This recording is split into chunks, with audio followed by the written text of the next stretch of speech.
Alright guys, welcome to tonight's Not-So-Stock Gaming Open Bracket Tournament. We are testing out some new equipment tonight, so if there are any kind of sound issues, please feel free to let us know.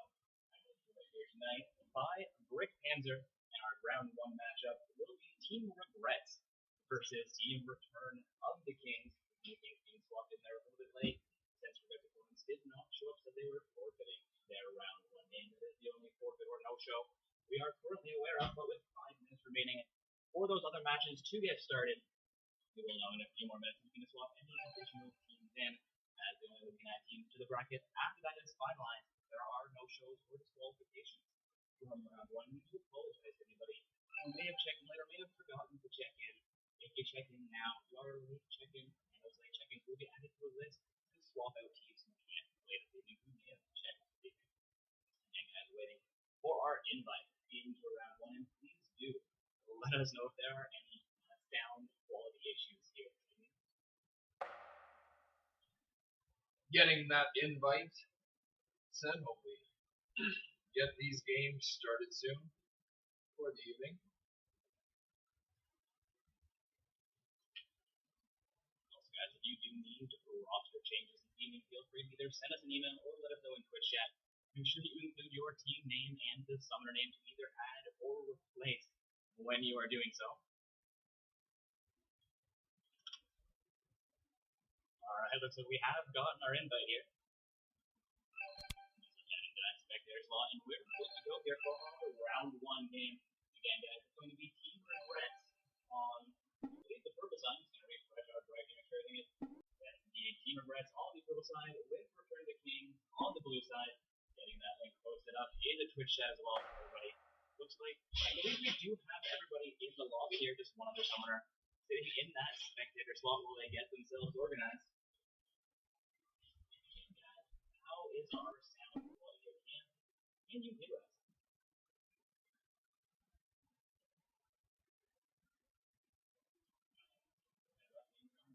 My headset's plugged in. Where is my headset?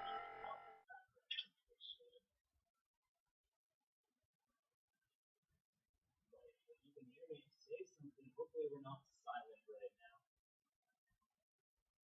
We might be silent that or be wrong. Let's see what's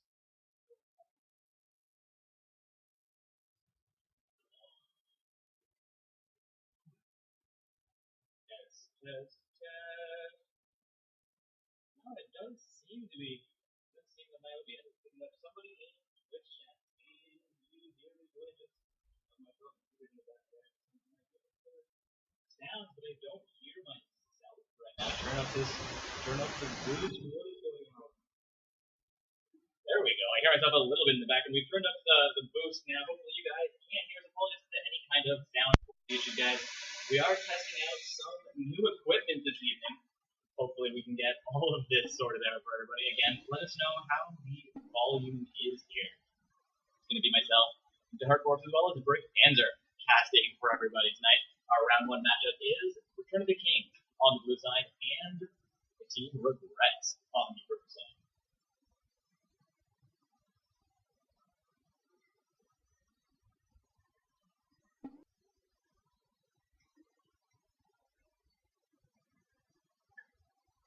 Alright, heading into round 1 here for tonight's Not-So-Stock Gaming Open Bracket Tournament. Waiting on both our teams to be ready. We do have all 10 summoners into the lobby.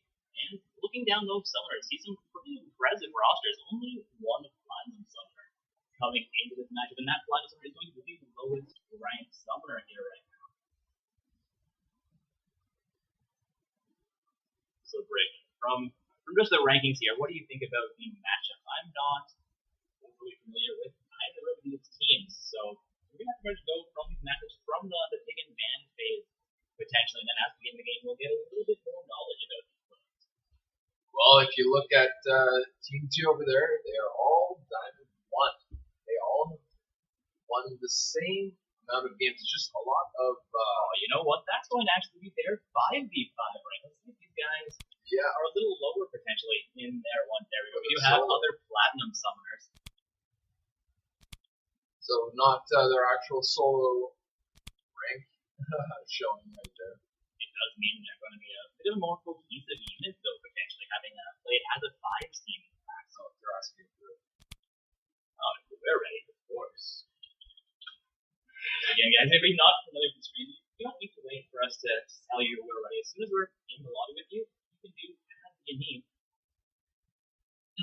Yep, just head on into the pick and ban phases. You can start this tournament off right on, getting into the champions select now. You see Nidalee banned out. She's quite powerful, either mid or top. Take her pretty much anywhere, and Janet and Mr. Bando in the higher tiers of the media, which is fairly high level games right now. And he kills that by man. Vi very strong. She one of those junglers. She can get a quick immediate level 2 gank. If you want to get some early lane pressure and snowball, go your bottom lane.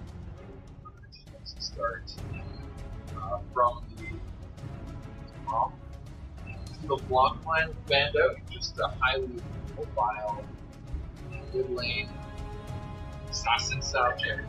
Sandra, very strong, did a lot in the Southwest. Not surprised at Bando. Just a lot of kit coming from Lissandra. They just don't want to have to be.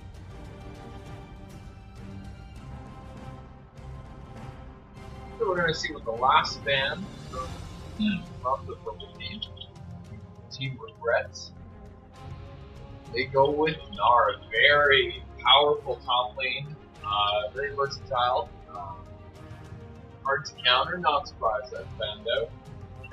Wait, pick on that Jarvan. Yep, Jarvan very strong right now. Great jungler. Sort of unnecessary thing. We see the Thresh and the Irelia will be locked in on the other side. They're running very strong top laner. The Thresh, of course, the support of supports. We'll see if he'll be able to land those sentences. So, Graves, very strong ADC. One of the stronger ADCs at the moment. Locked in. Be interesting to see if Kalista comes out against him.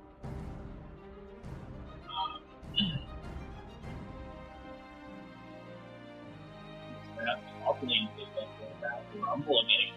I don't know why since I've seen Rumble really play any kind of meta. I think it's pick for a lot of reasons. Yeah, definitely. Rumble into the Irelia. Yeah. Interesting to see if tiny lane spots. Mordekaiser going in there at the last second. Dark Horse, you have more familiarity with Mordekaiser than I do. But he's a pretty strong champion. Mordekaiser could be a strong, but not seeming to play very much with only the gold plus meta, at least mid-season 4. It's really hard to count. Yeah, we see the Lee and the Sivir. Lee Sin is classic, very strong. So it kind of falls off in the late game. Definitely got to use his late game power to bully the jungler or get you see the Corki cover. Corki very, very powerful. 14 to Graves. I think Graves might have a slight advantage. There's a lot of burst there, but Corki, I believe, does outrank and has a lot of poke potential as well. So we'll see how that bottom lane matchup starts. We haven't seen, I was going to say haven't seen the support face on the blue side, but it will be a more chaotic Graves bottom lane there. The potential for that bottom lane, more or less, just triple. Yeah, they get rooted by those dark bindings. Not where you want to be, and especially get that down on a Corki and you make it burn his Valkyrie. And he's got a spot. See?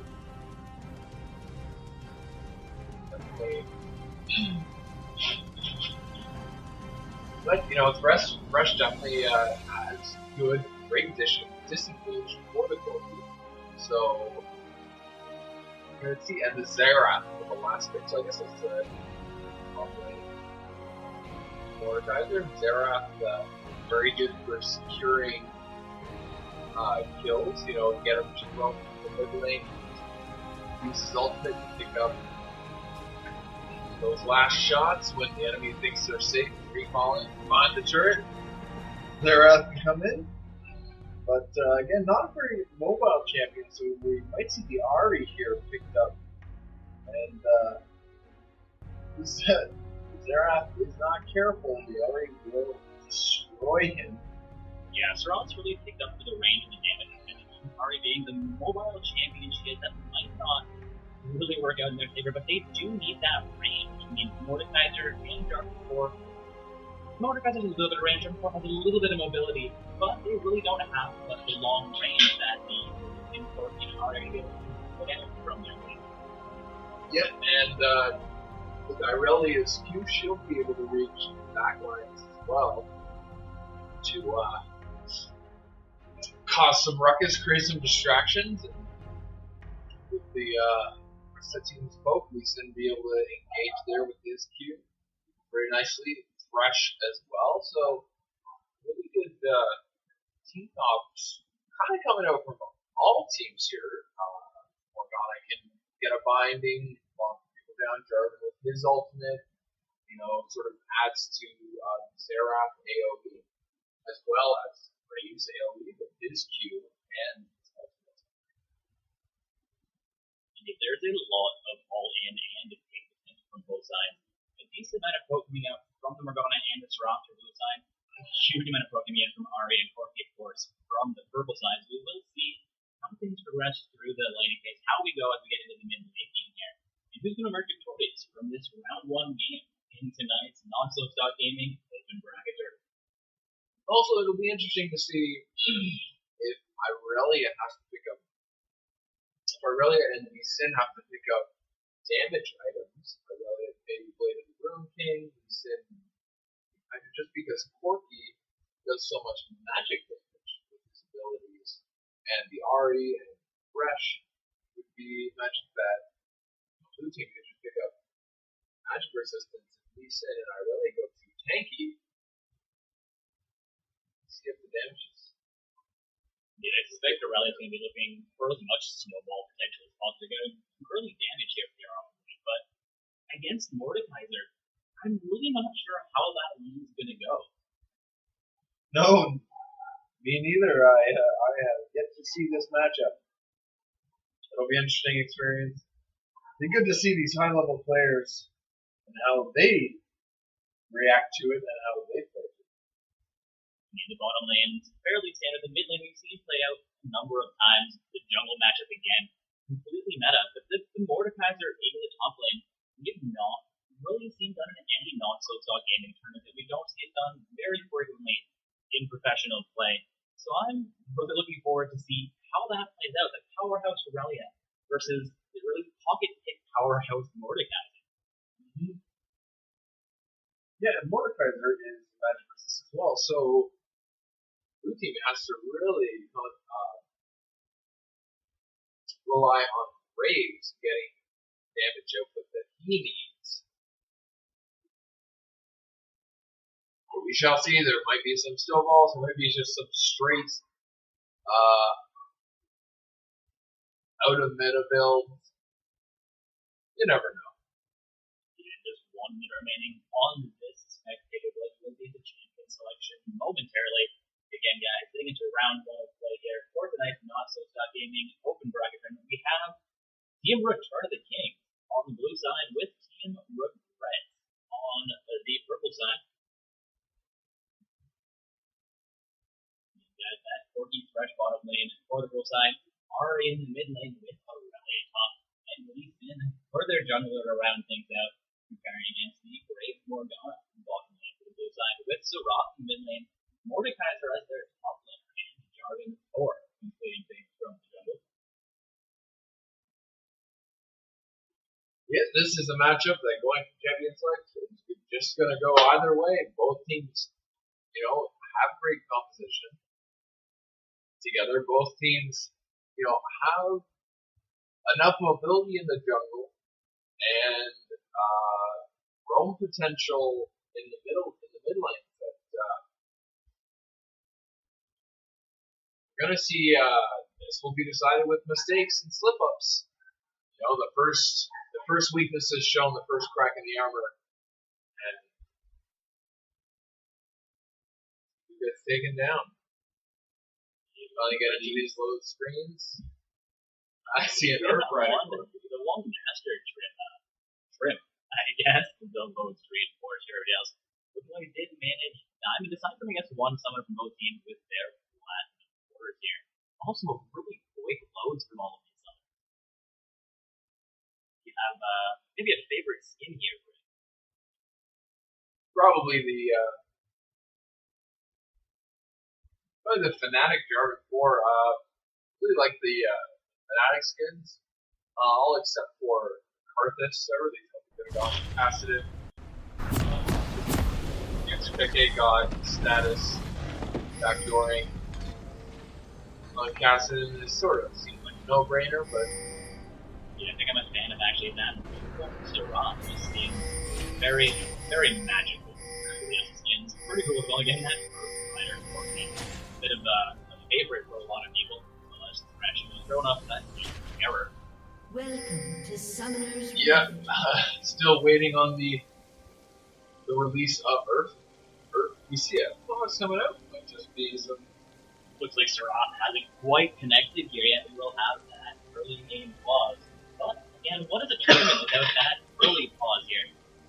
Like both teams setting up early shenanigans, but inside without Syrah. Likely going to spread out a little bit. Look for a more defensive start to be joined their roster.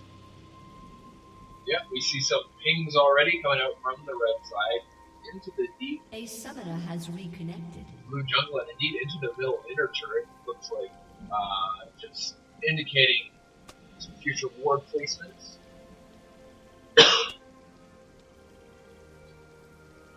And as we get this game back underway. Yeah, that Nightblade Irelia also a very cool skin. See the ward from Mordekaiser will spot out the red team and they will back away. Learning reports that our sound quality is a little bit worse than we were expecting it to be. Oh my. 30 seconds until minions spawn. Alright guys, just gonna get a mic swap going on here, see if we can get this cleaned up a little bit for everybody. Yep, getting the blue team assembling in their driveway. Jarvan 4, I guess, starting on the Krugs, getting that smite buff. Every 6 consecutive attacks on a neutral monster, he will stun them, which is very useful for clearing. Fetch the rest of your team. I would. But let us know if our sound quality has gone any better or any worse with that change. And if we do apologize, we don't see anything. As we were saying, both sides, it's like if you're looking for their, what is it, the Krug or the Krug? The Krug. Yes.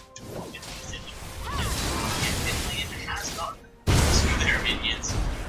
Initial poke going in Ahri's favor. Yeah, Ahri not letting that Xerath have any breaks.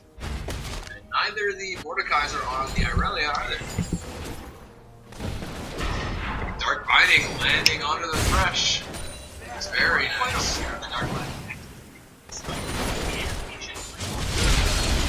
Oh, some counter girl coming from the least in though. The Jarvan 4 is so low. Yeah, forcing the flash. That is going to be, that's a big early advantage for the red team. Talking about that early Lee Sin jungle pressure coming into effect right there. It's really too bad that Jarvan got his cam taken like that, but when it Dark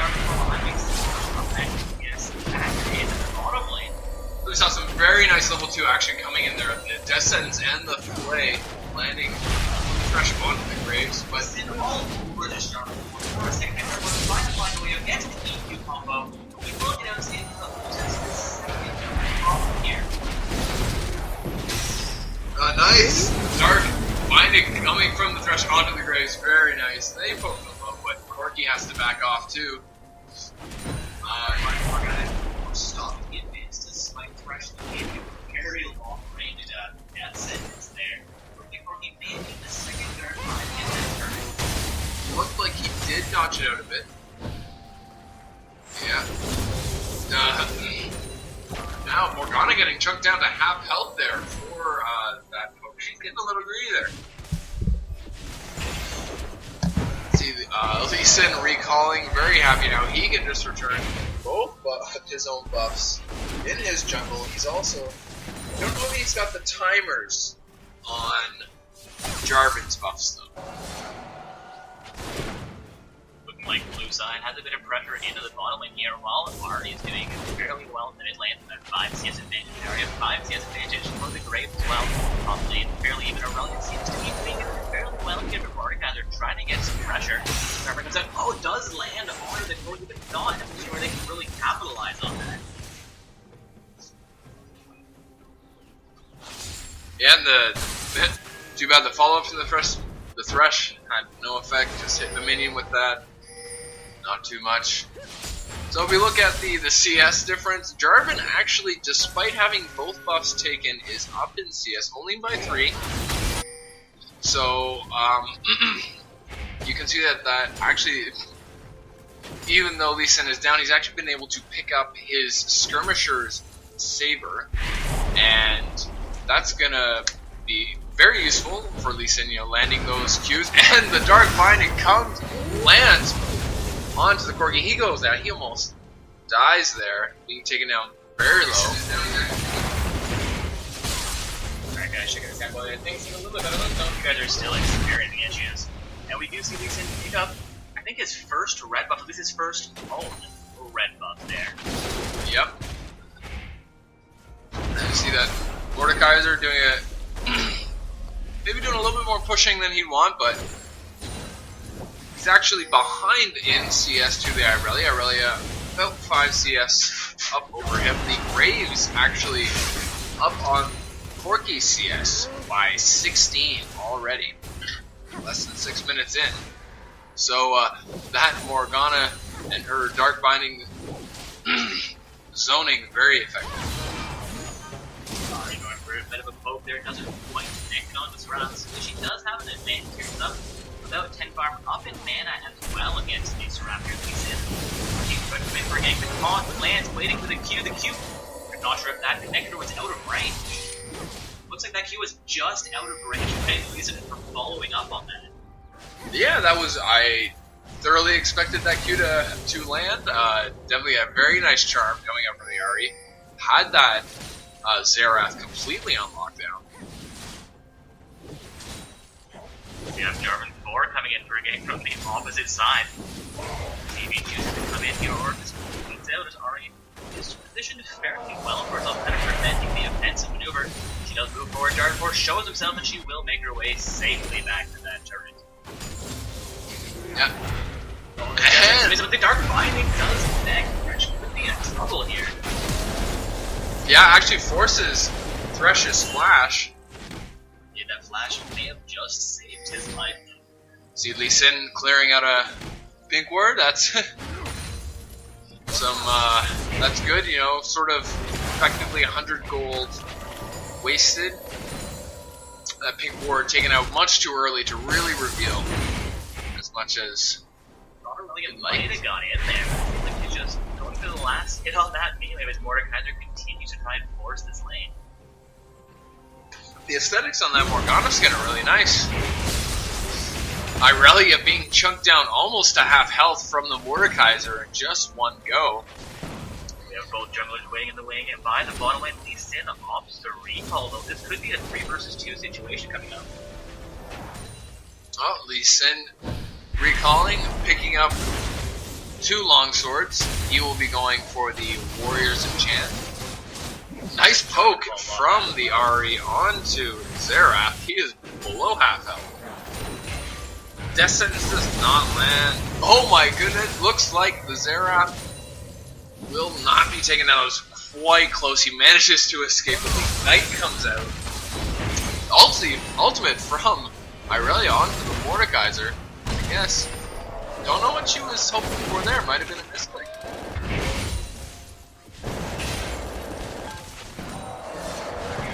In Thresh zone pretty efficiently against this bottom lane turret. Thresh actually looking to reveal here, leave Corki by himself against a fairly powerful Morgana Graves there. Pops not to throw the dart, finding their wall. Ahri will pick up a blue buff for herself from the blue side jungle, no less.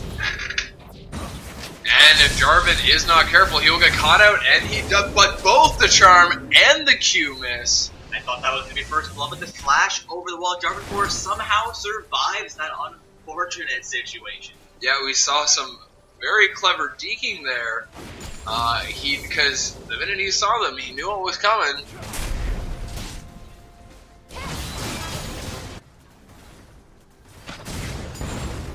Xerath not leading by his teammates' example, taking that move. But Graves increasing his CS lead to over 20 over the Corki. The bot lane might decide this match just because of this early lead, although Ahri is doing the same to Xerath, so I retract.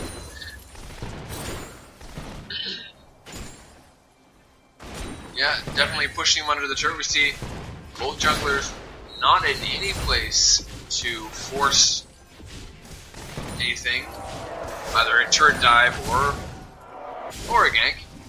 Looking down this scoreboard, as far as top lane and jungle concerned, things are fairly even. In the mid and Ahri's advantage as well, the bottom lane is opposite right now. But looking up at the top of our scoreboard, we are 10 minutes in, and we have not yet seen first blood. Irelia, using her ultimate to get Mordekaiser very low, forces his flash, actually. He, I don't think was expecting her to go so all out. And of course his teleport is not yet back up, so if he recalls, there'll be a lot of time lost, a lot of CS lost, a lot of experience. As we can see, Sight Stone there, first one for the Force. Morgana build at this is fine, kind of expected, but I'm almost a little bit disappointed not just here going full into Morgana here. No, interesting, we see on the Graves with all the long swords, looks like he might be going for a Yomu's Ghost Blade first. It is interesting though he's starting with the longs as opposed to stacking up Doran's blade. He is going for some early damage there potentially, as you can see. It does give you, if you're forced back before you have the full build, you can live smaller islands and build or something. Gives you a slight advantage, but with him being up as far with the Corki as he is right now, I'm not sure what he's planning here. No, definitely interesting how he's not choosing to just accumulate his gold and save up for a longsword. Oh, and when the cat gets the flash out of Irelia. But still, that's not a whole lot of action here. 12 minutes in, no kills yet. This match has been really close. We've seen a lot of skirmishes, but nobody quite able to steal the dragon. I believe the first one of the game here being initiated by the red side could go down uncontested. Yep, they saw that Jarvan in the top lane and said, we're going to take this dragon. Or, they might have actually, it looked like they probably started that dragon at about the same time. Maybe before him. The dragon point does take 45 seconds to take it when the dark blinding comes in. And she does pick up the first blood here. Graves not quite able to secure the kill as Morgana's leash times down. No, you saw that Graves actually popped his ultimate pretty early there. Chunked him down and just those last little bits of health taken out by a Morgana auto attack. No, Morgana ultimate actually coming off its cooldown. Not its cooldown, but it's a delay for the seconds and a minute. Jarvan poured out into the middle of it. Ahri taunt's gonna miss, but Lee Sin also coming in for a gank. It's like a whole lot of nothing. So we do see the blue side with the first kill of the game here, red side with their first dragon. I'm gonna call that a pretty even trade. So we see Graves actually now picking up a Brutalizer and a BF Sword. So that's very good. The charm from Ahri lands on the Jarvan. He will be chunked out and taken out. Just completely eliminated. So this Ahri at this point with just a needlessly large rod. Very deadly. Xerath heading back. Yep, he had to pick up the Athene's Unholy Grail for that magic resist against her for that first damage, and they're going to pick up their third blue side blue buff. There's a blue side managing to even out the kill score here. Looks like Jarvan 4 finally going down to one of the counter jungle shenanigans from this Lee Sin. Oh, it was Ahri. But was he assisted by Lee Sin? No, it was a complete Ahri charmed him and took him out. Then I look away for a second. I meant both of the best picks so far in this game. I'm going pretty ham on the Mordekaiser. The shield is down. She's continuing to dish out damage, but it's not quite going to be enough. Nope, that Mordekaiser with a Seeker's Arm Guard now has, it's got some armor. Still going to be chunked down by the Sheen passive. Irelia, 2 out of 3 items on her way to her Trinity Force. She is going to see a pretty big power spike, a nice lockdown. Damage from the Morgana onto the Thresh, not much she can do.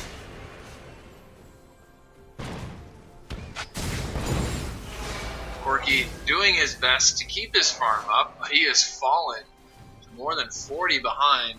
Oh, it's unfortunate for Jarvan. He's sitting there waiting for a plague, and he's sitting directly on top of the side of the grenade. Yeah, we see Ahri has.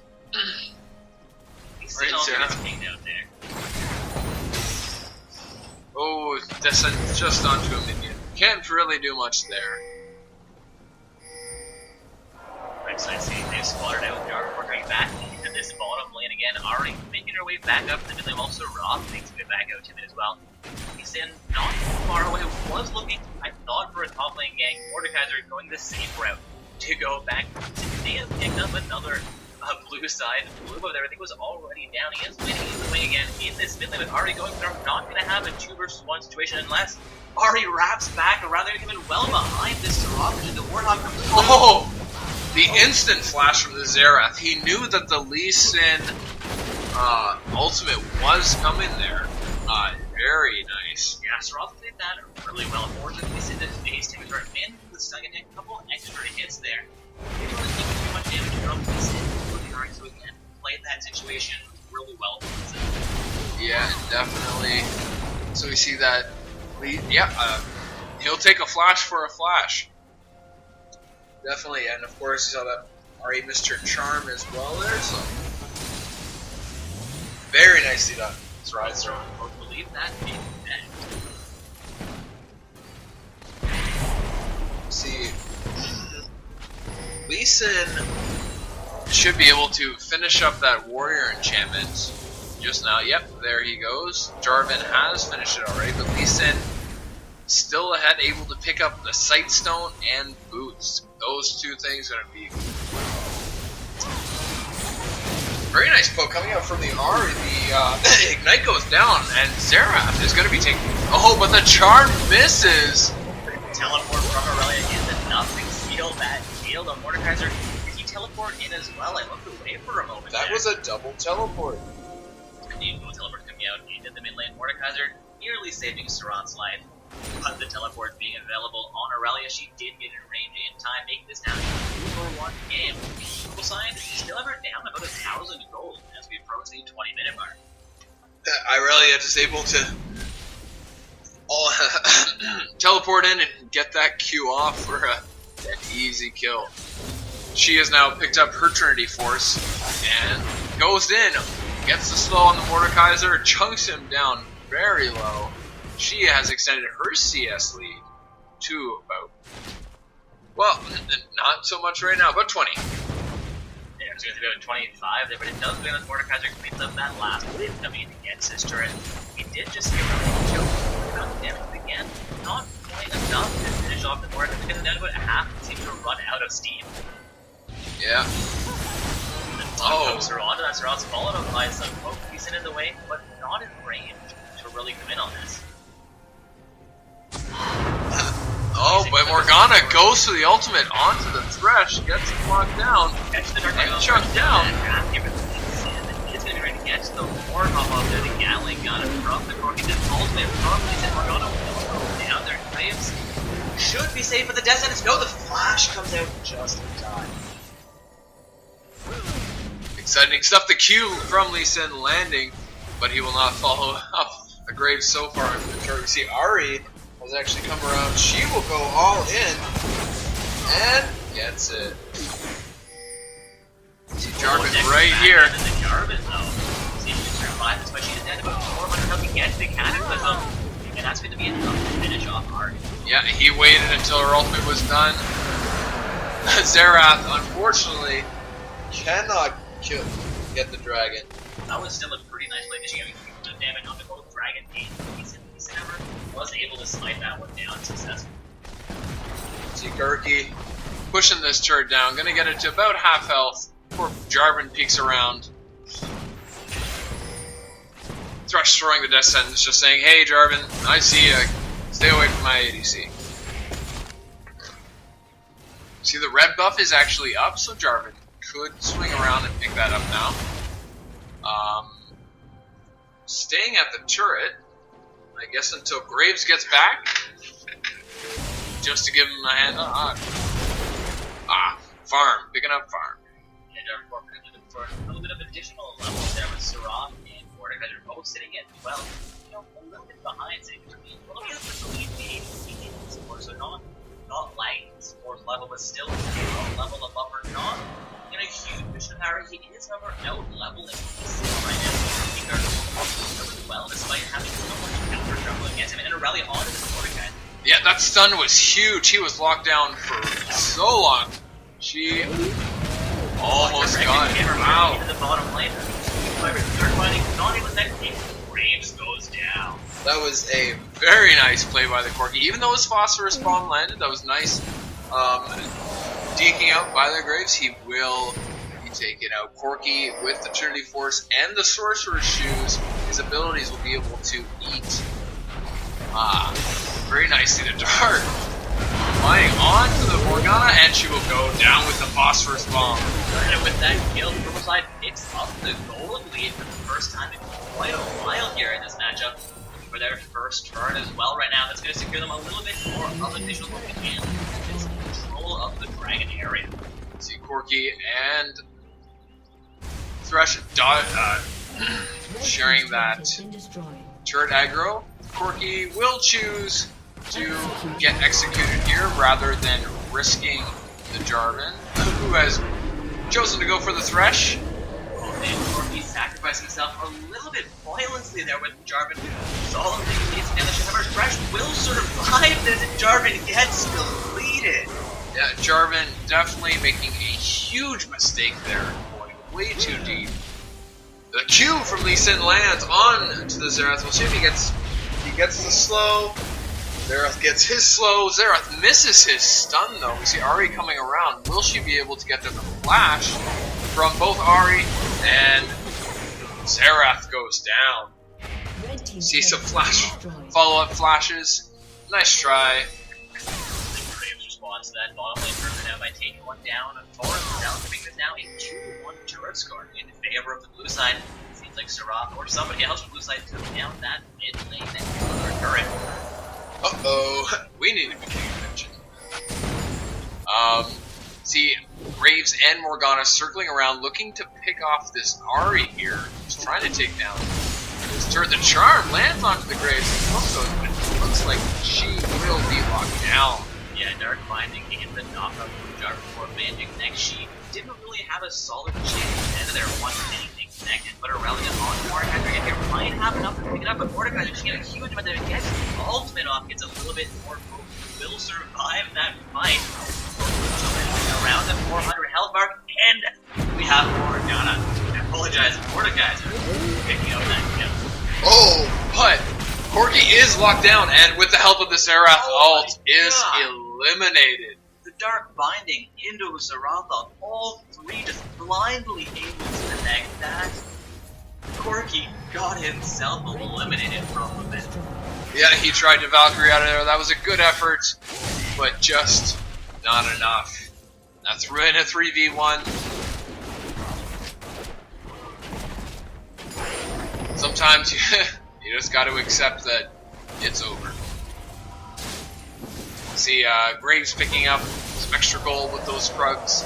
He now sitting very nicely with the Infinity Edge and the Brutalizer. He picked up the Yomu, so that's going to give him some very nice extra attack speed and mobility on top of his E, I believe. This is dash, which also gives him attack speed. He is going to be able to pop that and shred with the armor penetration and the Infinity Edge crit. Going to be doing some major damage. He's up. Corki able to sort of prevent a huge lengthening of the CS difference. Looks like Corki going for a Blade of the Ruin King. That's actually something I have not seen. I normally have seen just Binding landing onto that Corki. Yeah, you normally see after the Trinity Force, they go for the Infinity Edge with the Corgis, or a Bloodthirster. Hoping Lee Sin starts building a Trinity Edge for himself, he will have that Trinity of Trinity Forces. Yeah, again, well, the Trinity Force, but the Charm onto the Zerath from Ahri will take him down.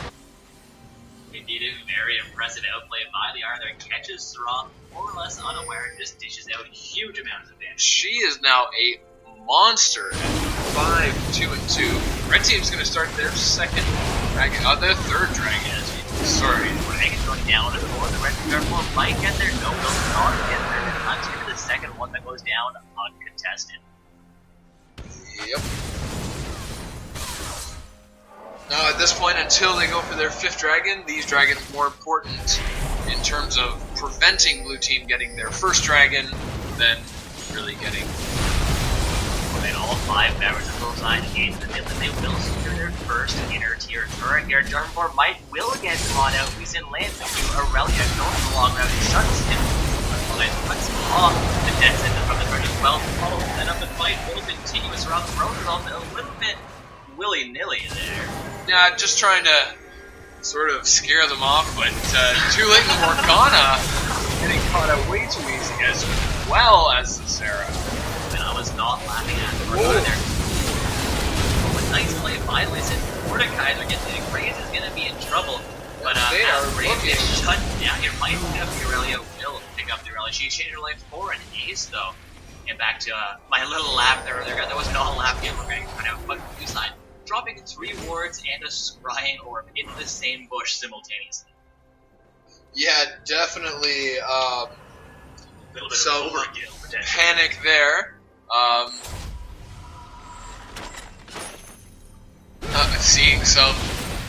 Seeing some taunting coming from the two teams. I myself would always like a cookie. Chocolate chip, please and thank you, with a nice tall glass of milk.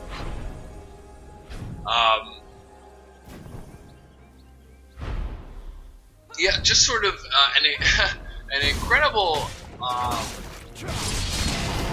very lucky of the purple team to sort of have blue team, have Jarvan get caught out, have him be taken out, but then say, hey, we're gonna stick around and for leftovers. Yeah, blue side chooses to engage that fight 4 versus 5. Really confident. 1 kill for 5. Jarvanpur a bit overzealous here again. Morgana does pinches the with the Zerath as well. Turns into a 3 versus 3 as Lee Sin makes his way out here. Graves can get from behind. Mordekaiser and Corki all alone in the top lane. No, Aurelia underneath that Corki icon. Mordekaiser trying to exit by Dark that comes out from the Morgana, but does not manage to lock down the Lee Sin. Dark Binding also not going to connect. Mordekaiser wisely backing off there. Corki and Irelia at this point able to put out major damage between the two of them. Definitely would have been able to tower dive. Ooh, the Lee Sin ward. Yeah, the ult followed up by the death sentence. Oh, but Ari is taken down by the Graves. He's gonna love that shutdown. Yeah, the Graves has been doing it fairly well here. This is out far with Corki by about 30. Has an even amount of kills with Corki. But able Definitely doing best on his team.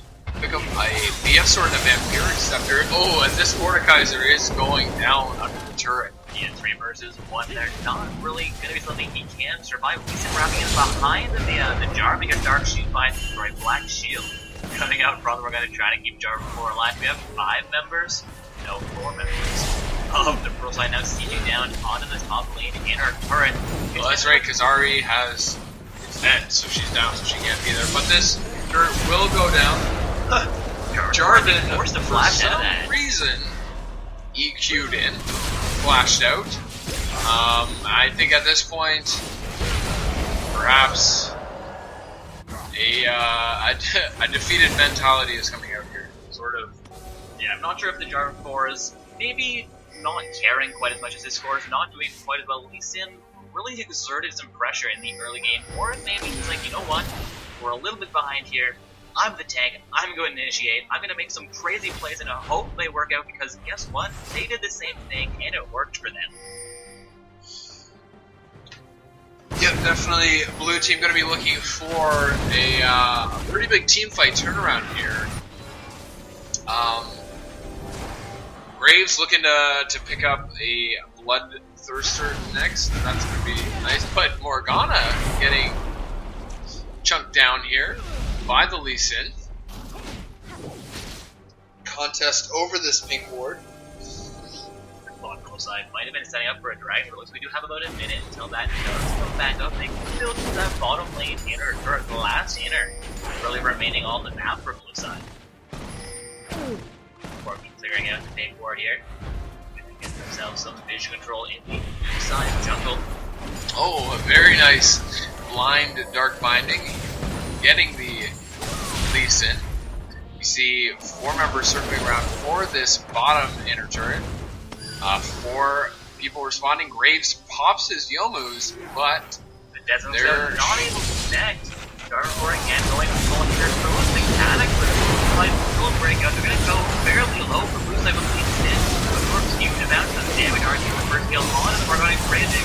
Will go down. It's going to be 4 for 0 in favor of the Girls Life Serath, trying not to get ace. Death prevented by the flash coming out from Serath. First, but the Lee Sin Q lands onto the Serath, and Irelia will follow up and finish him off. Before, but this time she actually gets out with her life, not caring about those inhibitor turrets. Actually secures another ace for her team. The Dark Passage from Thresh coming out there. She may have gotten out otherwise, but... And of course they're going to pick up their 4th dragon for free. I was kind of curious how that would go down. Side sieging on the EVP turret in the bottom lane. If they were successful against side, which they were, I wasn't sure if they'd fall off, go for that dragon, maybe push for the first Nexus turret of the game. Nexus turret, inhibitor turret. Gotta take those ones first, I guess. Absolutely. See red team, Irelia going to the top lane to get this farm, push it out. She is a monster, picked up a Spirit Visage for that cooldown reduction magic resist to top with the Mercury Stretch. She's 800 gold away from a Randuin's. Well, the Aurelia connects on to Mordekaiser, but 3 members of the blue team are there. Yeah, she should back out. Where they're both fresh in. Side in on, but lands the and slices it away.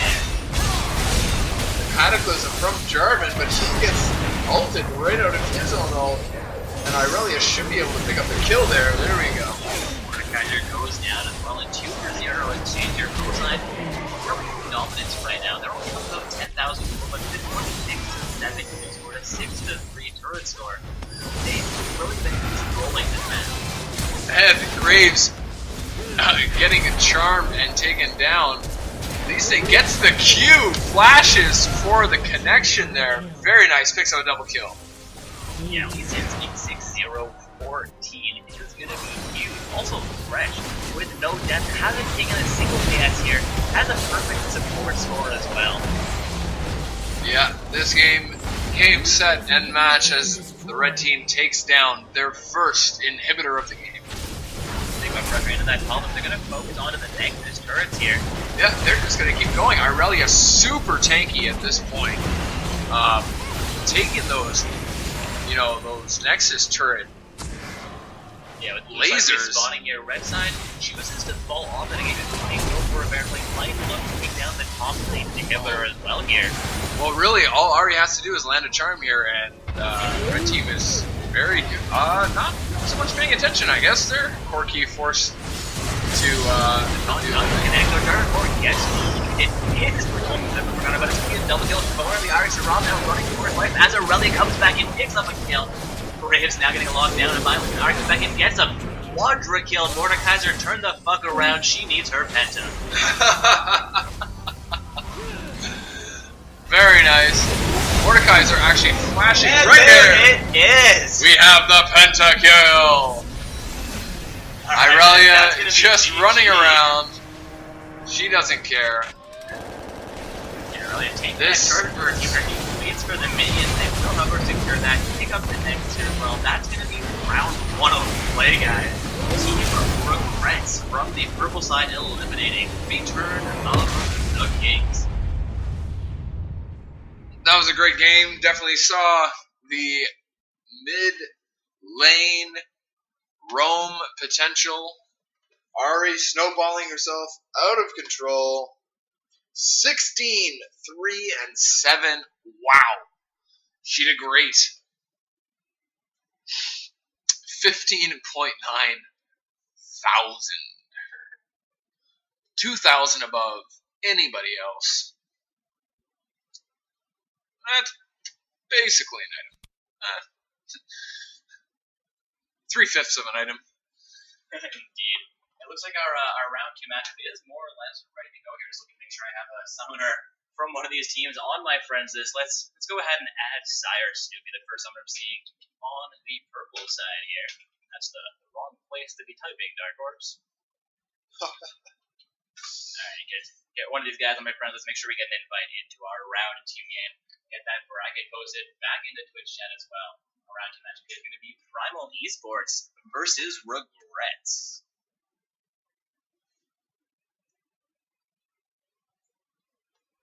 Again, guys, we just had round 1, Return of the Kings on the blue side with Regrets on the purple side. Thresh was on point. Lee Sin was huge. Ari simply dominated.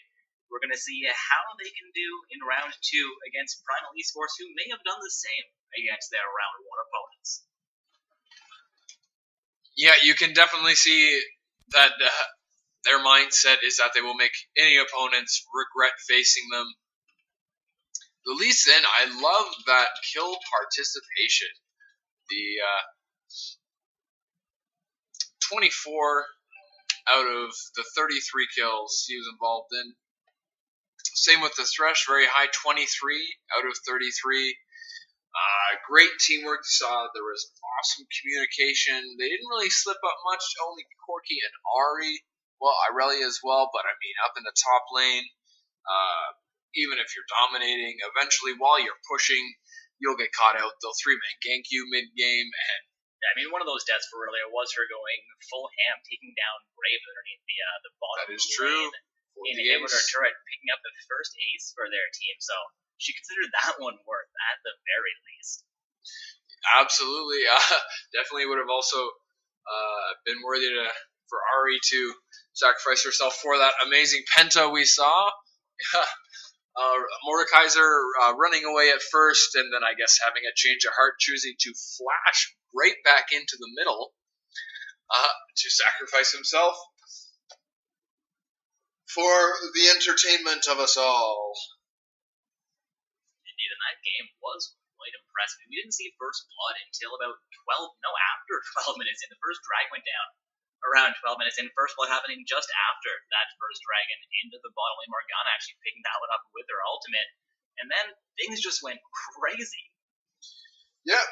I personally am going to put the loss on the shoulders of the Xerath. I feel that a different mid lane champion should have been picked, should have been blind picked. I don't really feel that Xerath is a strong enough blind pick unless you're Bjergsen or I don't know. Sorrel can be a really great pick, but not knowing what you're going to be landing against, he was definitely counterpicked by that Ahri, and her skill with Ahri was fairly good as well, meaning it worked out even better in the purple side's favor. I'm not sure. The Xerath sort of seemed to me like a miscellaneous James Bond henchman. He couldn't hit anything he threw his stuns at. I saw him land the one against Lee Sin. That was pretty well timed, but I wasn't really watching his play quite as closely as I could have been there. I exaggerate, of course. Their team was lacking range, so going for a ranged champion was understandable. But Sarath, you've really got to, I want to say, have the right team coming in. The Morgana did help him out a lot, but I don't know how I feel about that pick either, really. Still, well, I'd also like to point out that Xerath actually did a great job. Ahri missed a bunch of her charms, of course. I guess that, not going to talk about that first the winning bias. But Ahri, not hitting every one of those charms, but when you're in the lead, I guess it doesn't matter. You just hit enough of them and keep on rolling. Someone saw her throw a lot of hope that didn't quite connect, but when she did connect them, it seemed to do huge amounts of damage. Of course, kind of what you expect, right? So, thinking back to that, Sarath may have done a little better than we were really giving him credit for. It is kind of a hard matchup for him to win. And again, with Mordekaiser not managing to really dominate the rally the way that he kind of needed to in order to effect a top lane victory. Bottom lane, did go in favor of the blue side, but purple side's bottom lane pair was still very, very strong.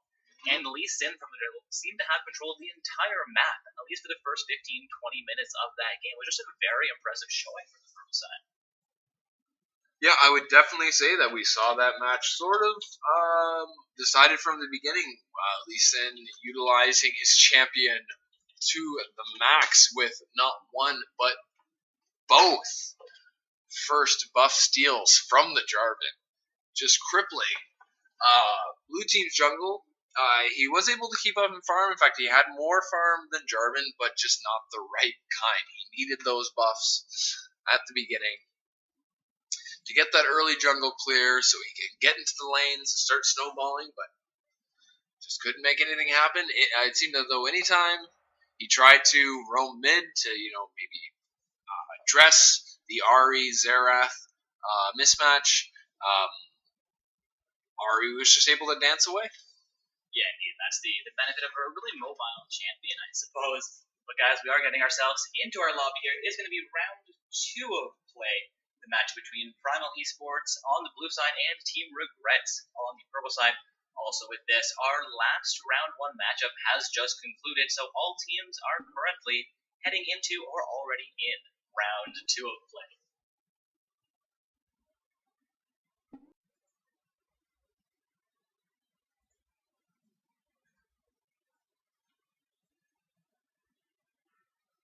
Looking like we're waiting on just one more summoner here, and we'll be getting ourselves going for round 2. Again, guys, Team Primal Esports versus Team Regrets. Primal Esports on the blue side with Regrets on the purple side. Alright, and we do have our last summoner into the lobby. Looking down these rankings again. Purple side, of course, with their all Diamond 1 ranks. That is their 5v5 or 3v3 rank. Didn't really check which one they're sitting at Diamond 1, but they are all members from the same team, ranked everywhere from Platinum all the way up into Diamond. May have been a Masters on there as well. We didn't check out their whole roster. From the blue side, we're seeing a mainly Diamond roster here. That one Platinum summoner coming out with only 9 games won so far. Quickly going to be making his way into Diamond as well, I suspect. Yep, probably just not, getting that Diamond seeding. I don't think you can get seeded. No, the highest you Into could see it, I believe, was Platinum 1 Mm-hmm. with the start of the season. Seeing all those challengers dropping into Platinum, there were some very, very sad faces, I would think. But, it is part of the game, definitely getting those resets, having those seasons, just creating, instead of just one person just farming their lead at the top, I saw that with, World of Warcraft, RuneScape, you just get those people who have played for years. Yeah, it's kind of nice literally. to have the season mechanic where it doesn't really build up over time. Yeah, sure, your skills accumulate, but every season there is that soft or hard reset depending on what Riot's doing exactly. So game changes and patches come in that, maybe if you would have gotten better or would have gotten worse, it's gonna change you a little bit faster, put you into a more accurate placement before you stop people who were bad on a previous patch who just became really strong with one of the changes that just worked really well for them. Stop them having to climb all the way up through ranks they wouldn't have to be at with their current level on those things. So again, those resets are great, at least in some ways. Also, kind of crappy in some ways as well. You work really hard to get somewhere and you have to restart every once in a while. But we are in the champion selection here, guys, looking to see what's going to get banned out. So we see a first ban, Vi. Yeah, she's a strong jungler. Not surprised. People don't want to have to deal with her. Her Q ultimate combination, very, I'm sure, frustrating at times. Personally, I really like it. I take full advantage of it. I get the Q in, procs first. Level of denting blows. Out here. I think we saw Jarvan actually played against Regrets last game. They were really sin in the jungle, followed up by a Lissandra ban from Team Primal Esports as well. I don't know how I feel about that Orianna ban though. Seeing two junglers, two mid laners banned out could be a little bit of cause and effect here. They could be doing some research, could be some specific champion bans. Yeah, if those Vi bans aren't just saying Vi is stronger, but that could be a targeted ban against the Team Regrets jungler. Seeing him do so well on Lee Sin if Vi is his main is going to be some high level play coming out here potentially. Oh yeah, for sure. Kind of curious about that Sivir ban as well. I mean, she has a strong champion, a lot of growth potential, but not something you really see banned out traditionally. Mm-hmm. Especially because we saw a very strong Corgi last game, who, so I mean, they're free to just, unless, blue team decides to take the Corgi away. See, Janna as the last ban, very strong support, when used her full potential. Yeah, we saw ProSide ban out Janna during the last round of play there as well.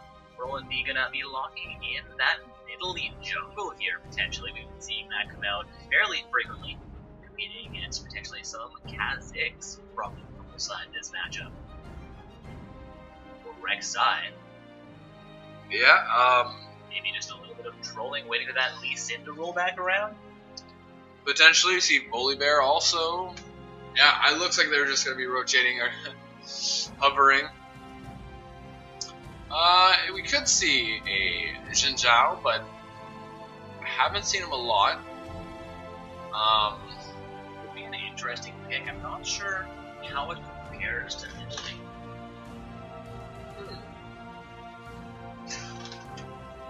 Does have 8 seconds remaining to finalize its pick, but we'll see what they lock in. The Aurelia now being covered. This could be not even a jungle pick coming out. And indeed, that will be likely the top laner and the support picks getting locked in. Ooh. Let me see. Evelyn hovered on the blue team. I haven't seen her a lot.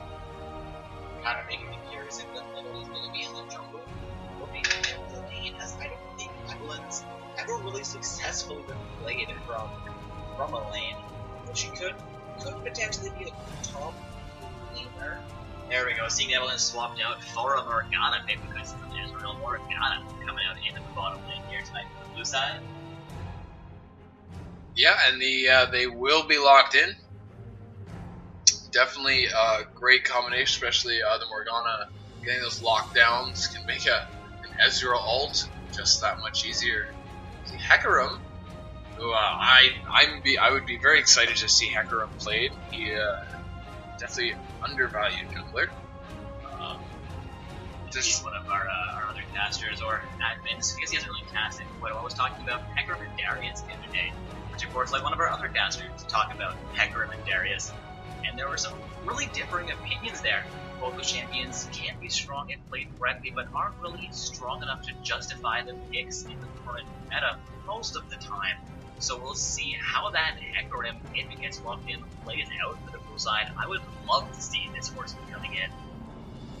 The Sejuani swap out though. Yeah, Sejuani, very, very powerful jungler.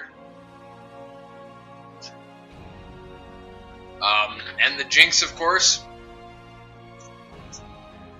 Okay.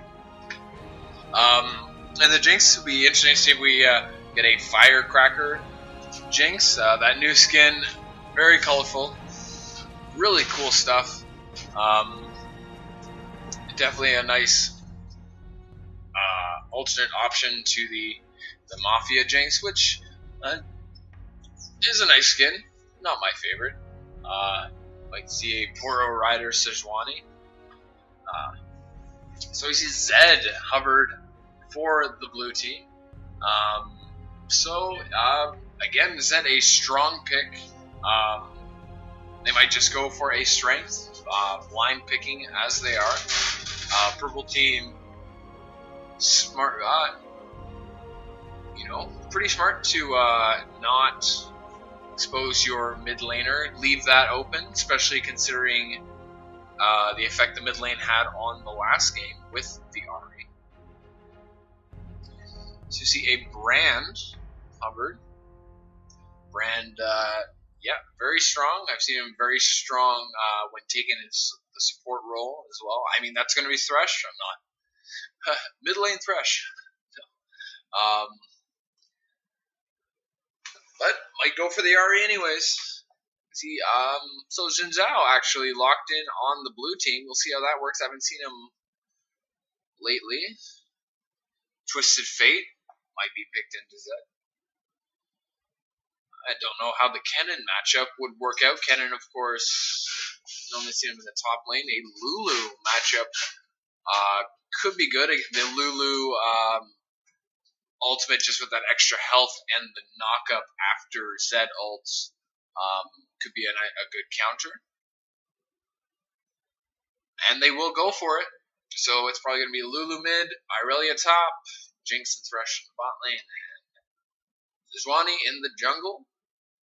Followed by Nidalee top, Zed in the mid lane, Ezreal Morgana in the bottom lane, and Xin Zhao in the jungle for the blue team. So we have the purple team, which is Team Regrets, against blue team, name I do not know yet. But that should be interesting to see. I would.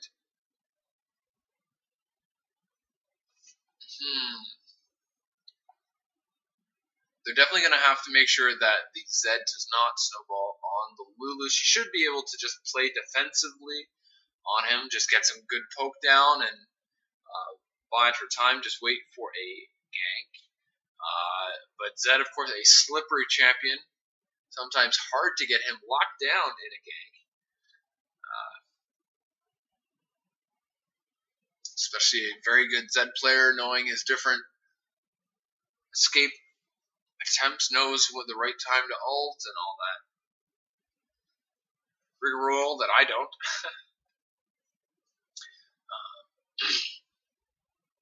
Interesting how this bot lane matchup. We saw the last game, the early Morgana lane pressure was very effective. But Jinx having a little bit more range than Corgi. Well, Corgi's got great range. but Jinx able to switch it up for extra range with those rockets. That distance is definitely going to help against the Morgana. That Dark Binding range.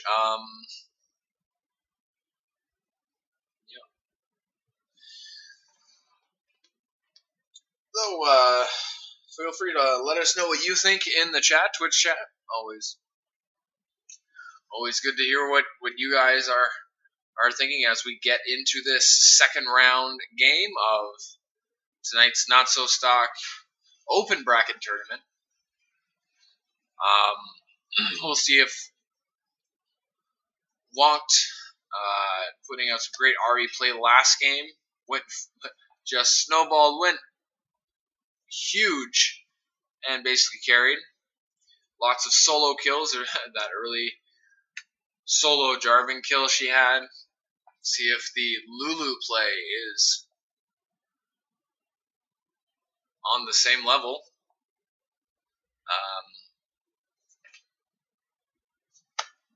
Not sure how this Irelia Nidalee top lane matchup is going to go. Obviously, Nidalee and Irelia, two mobile champions for sure, but Nidalee also with safer poke with that spear. Yeah, definitely going to be, but Nidalee able to also like jump in and swipe as well as to counter Irelia's Qs, but Irelia's got the stun / slow. Irelia, her W is a slow if her enemy's health percentage is lower than hers. If hers is lower than her enemy's, it is a stun, and quite a powerful one later on.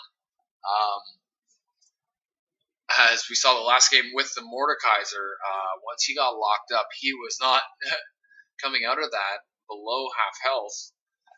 And we're getting started into the loading screen. We're going to see what kind of cool skins we got. We got the Frostblade Irelia, Blood Moon Thresh, very nice, Bittersweet Lulu, and the Firecracker Jinx, what I was hoping for. Good to see that. We got a classic Blackthorn Morgana, nothing on the Zed, but the Zed cool enough by himself, in my opinion. Snow Bunny Nidalee, TPA Ezreal, and the Visceros Jin Zhao. I actually have that skin myself. It's pretty cool. Definitely like it just because, it's something different and not 1350 like the Warring Kingdoms. But, see the teams starting off. Zed, of course, always happy, euphoric to be on the field of battle again. We're gonna get these guys heading off and facing off into the Rift now. It's Irelia heading straight for the top lane. No bandying about. So, we'll see. I don't think Red Team going for the invade this time. Not with the Sejuani, I guess. Yeah, definitely with Lee Sin. But not with the Sejuani. She, I guess just a slow and steady going for the ganks. Straight tank.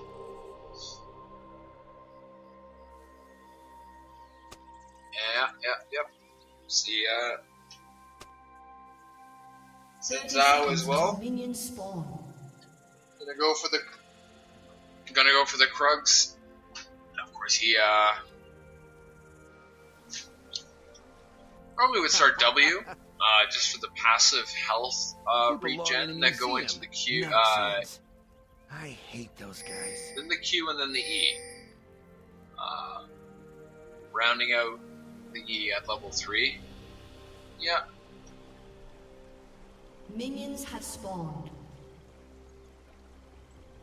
So actually, looks like Sejuani's going to be starting with the Grom, or just straight blue. Not going.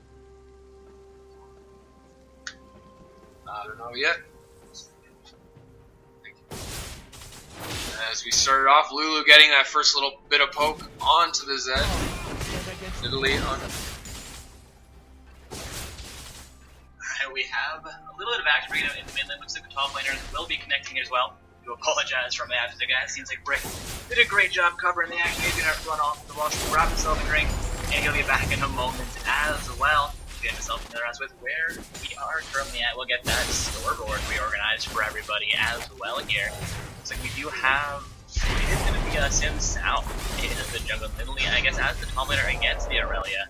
Mid lane of Lulu into Zed. I'm kind of curious how the Lulu Zed matchup is going to go for them. A bit of a different matchup than I'm used to seeing. There's that, of course, a traditional AD assassin in the mid lane. Lulu fell off the mid lane meta, I guess 6-7 months ago or so. Became a top laner, became a support, but didn't really play mid lane often. We have Morgana missing the Dark Binding. On to Jinx. Thresh trying to come back in, looking for a death, and that he might be on cooldown, just going for auto attacks onto a little bit of a skirmish down there. Ezreal not really being willing to come in, as well as the Jinx not willing to come in there. Dark Binding should be back off of cooldown here as well. Poke coming up from the Jinx, sorry, from the Lulu towards Zed here. Zed actually getting really low. Seems like Lulu has a slight, if not strong, advantage in the mid lane right now. She's only up 1 CS over him though. Speaking of CS advantages, Ezreal sitting at 15 CS to 6 over the Jinx. Has just pushed a rather large minion wave to her turret though. It seems like they've been zoning the red side really effectively off of their farm so far.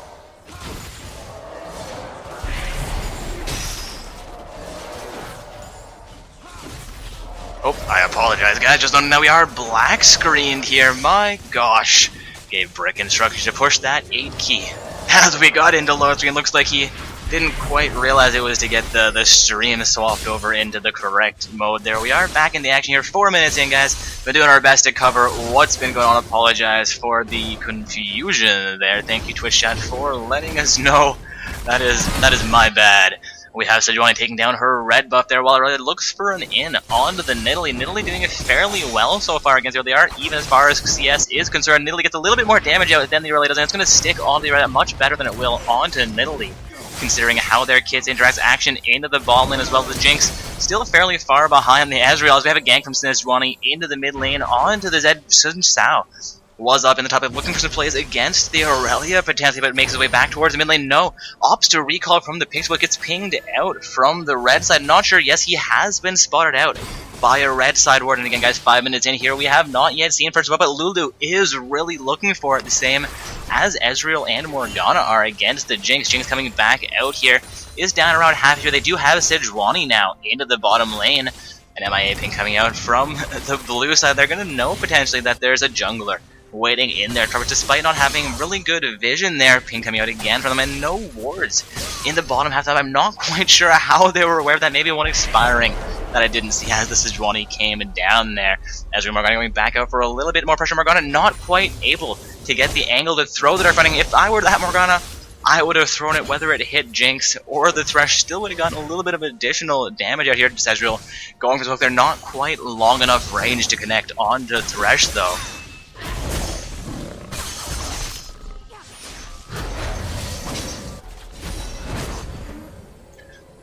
Look away for half a second, and the Aurelia puts huge pressure onto Nidalee. Nidalee up about 2 CS over the Aurelia. Aurelia has backed already. It looks like Nidalee has maintained presence in the top lane. There's action into the bottom. The play comes out, lands. I want to say onto the Morgana. Ooh, the Nidalee comes back and forces the burner flash. Aurelia doing huge damage here. Gets first blood in the top lane at 5 minutes 55 seconds into the game. That will give red side about a 400 gold advantage. Since now also looking potentially for a play into the bottom lane there, thinks better of it, roaming back up towards Dragon. Looks like he's going to be taking down the Scuttle Crab there while Zed comes back in. Onlu gets the ult, and the Ignite comes out as well. He's going to take 2 turret hits before dodging it back out. It does pick up the kill onto Lulu, however, Ignite and the degen from his ultimate being just enough to secure that one. So we now have a 1-for-1 kill score. Nidalee going down the top lane, Lulu going down in the mid lane. Looking down this scoreboard here, fairly even as far as creep score is concerned in every lane, aside from the bottom, where this Ezreal has picked up a 20 farm advantage over the Jinx so far. So Nidalee going down. A little bit of a lull in the action here while Jinx tries to farm out. Looks like Ezreal and the Morgana have opted to recall. They're getting their first purchases. Ezreal now having a Sheen, while Morgana does have the Sightstone. In the top lane, Nidalee throws a ward into the reverse, looks for some damage onto the Aurelia, gets an attack onto Aurelia as well as, I mean, they're getting one last hit, I believe. Jinx and Thresh now getting pressure against the bottom lane outer turret. Ezreal and Morgana will quickly be turning that back around if so far in the game has been any indicator about how this lane is going to continue to go.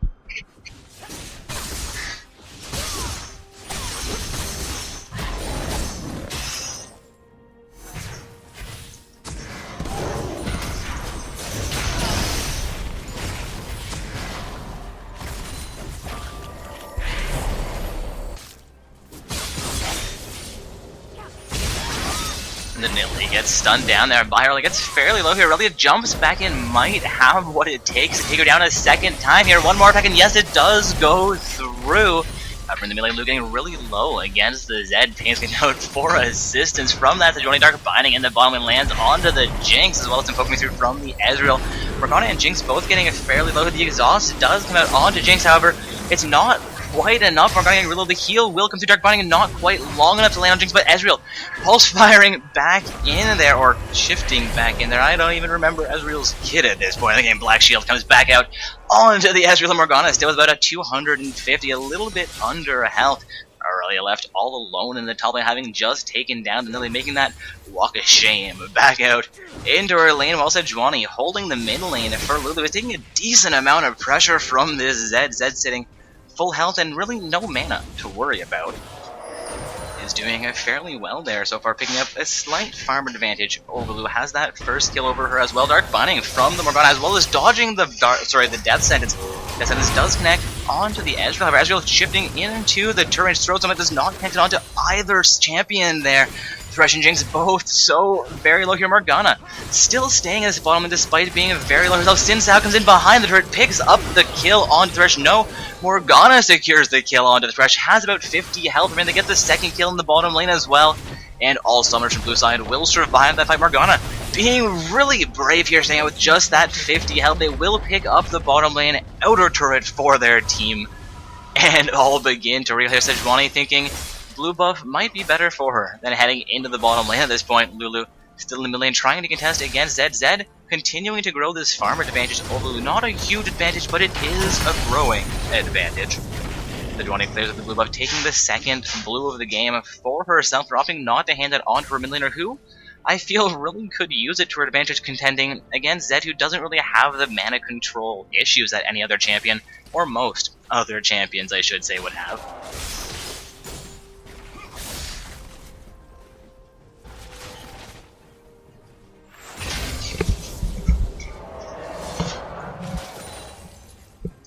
Looking for a little bit of additional farm into the bottom lane here. While Xin Zhao again takes a second blue buff from his side, and after again not off to hand that over onto their mid laner, so both junglers being what I would consider a little bit greedy there. However, it's going to work into their advantages. Aurelia coming in onto Ezreal, not sure why Ezreal's in the top, takes huge damage from the Aurelia. Look at that damage back on for Aurelia, at least a little bit of damage back on it. We have 3 members of the team sieging into the mid, looking for the mid lane and outer turret. The siege could be enough for them to get at the distance of the Thresh, not able to connect the mid lane outer turret, will go down. Yep. Welcome back, Richard. Good to be back. Aurelia engaging again onto the Ezreal, forcing the Arcane Shift away. That last engage, she took his splash too. And this split laning, actually, Ezreal able to keep his farm up above the Jinx by a little bit. She's backing out now. Nidalee swinging down to pick up this farm. Actually gets caught up by the Flay from the Thresh as she pounces onto him. She avoided the Death Sentence very nicely. Kind of went a little bit wild. But the Dark Passage coming out from the Thresh saves the Jinx, as it would appear. Does the cutest fight of the lane. Zed actually picks up the kill on the Thresh. Light goes down there, managed to get out over the wall. See if they can do it, but no, he does go down. Jinx going down because of 2 for 1, however. Xin Zhao a little bit too deep there, will go down to the Lulu. She could have gone down there, however, she will survive while Aurelia picks up a double kill.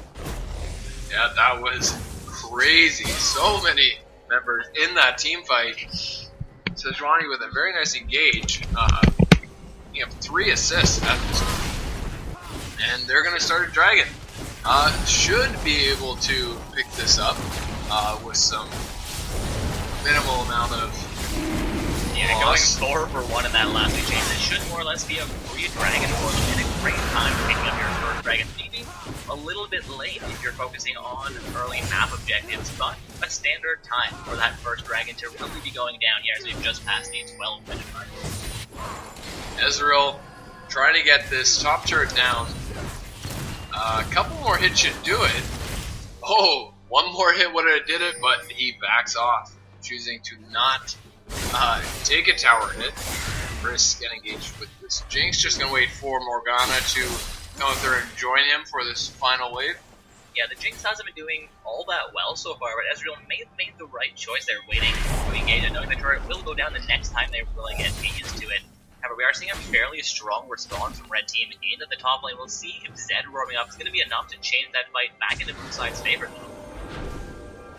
Yeah. So from Morgana, she will clear out this site where the turret does go down here. It's going to be the third turret for Team Primal Esports. Compared to 0 turrets going down, and 4 Team Regrets. We do have 5 million for 5, only about a 2,000 gold difference here. However, at the 13-14 minute mark in this game, a 2,000 gold lead for the blue side is still fairly impressive. Panda could be caught out here. The death sentence from the Thresh does not land. She gets away, sees him, and wisely backs out.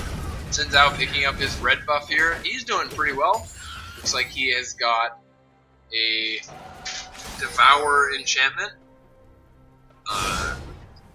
Pretty good. Sort of the same as the Wriggles Lantern, which was very popular on the Xin Zhao back in Season 4. Oh, Irelia engaging, chunking the Nidalee down to below half health. A nice dark passage from the Thresh will get her out of there. Yeah, she was 1 versus 5 in that situation. Nearly picked up a kill for it still, though. Yeah, she is 4-0 with a Trinity Force, and looks like she's going to be building a Randuin's next. Yeah, she is very scary at this point. A little bit of synergy coming out there from the pro side, seeing the third item in the top 3 slots there being moved to the 4th item, all being the cloth armor here. I swear that one wasn't planned. It almost seems like a bit of item Tetris. Oh, of course, they start buying a little bit more, and it completely goes away. Irelia poking this Nidalee down. Xin Zhao up into the top lane. Irelia could be in trouble to come back in on in the middle, you know, the ultimate from Xin Zhao. Yeah, if you notice, he E'd onto a minion instead of challenging the Irelia, which is how he was able to affect her with his ultimate. Not able to connect But Morgana, missing Pearl. Just landing it onto Lulu, who is forced to ult herself to save her own life there. She was almost taken out. Yeah, I'm almost a little surprised to see the Lulu survive that after so much damage. Here, we have Jinx and lockdown Viaduct on the Cesspool run out as well. Oh, but Death Sentence from the Thresh will get the Morgana. Yeah, Morgana will that go fortunately goes onto the Jinx. She's going to be happy to see that because she only has an Avarice Blade, a pickaxe, 2 Doran's blades, and boots. She is not doing well so far compared to the Ezreal, who already has his Boots of Lucidity and is 2 items into his Trinity Boots. I'm kind of curious to see Ezreal starting with Boots of Lucidity, but I suppose cooldowns are a bit of an issue for him. I would be rushing the Trinity Force in his case. He did have a solid advantage over Jinx fairly early in the game, but she's had to close the gap a little bit here. I believe Boots of Lucidity are also built on Lucian. So, I mean, 2, you know, pretty mobile champions, you know, that can put out damage. At this point, Ezreal poking around the red team's red buff as Jinx is attempting to pick it up. Looks like Storm is going to tank that one forward and allow Jinx to pick up the buff. First up, a little bit of additional damage, a little bit of a slow coming in from Jinx's auto attacks now while she has the red buff to apply. Ezreal was forced into the top lane here, responding to a huge minion pressure coming out. Yeah, he's gonna just love that farm. Probably be able to complete that Trinity Force soon. We see Jinx picking up a BF sword, so she's looking for that Infinity Edge, but also with that gold Ooh, a nice engage from the Irelia on to the Ezreal, but he just arcade shifts away. Not a big deal, and he's going to recall. Rob might have enough. We'll see.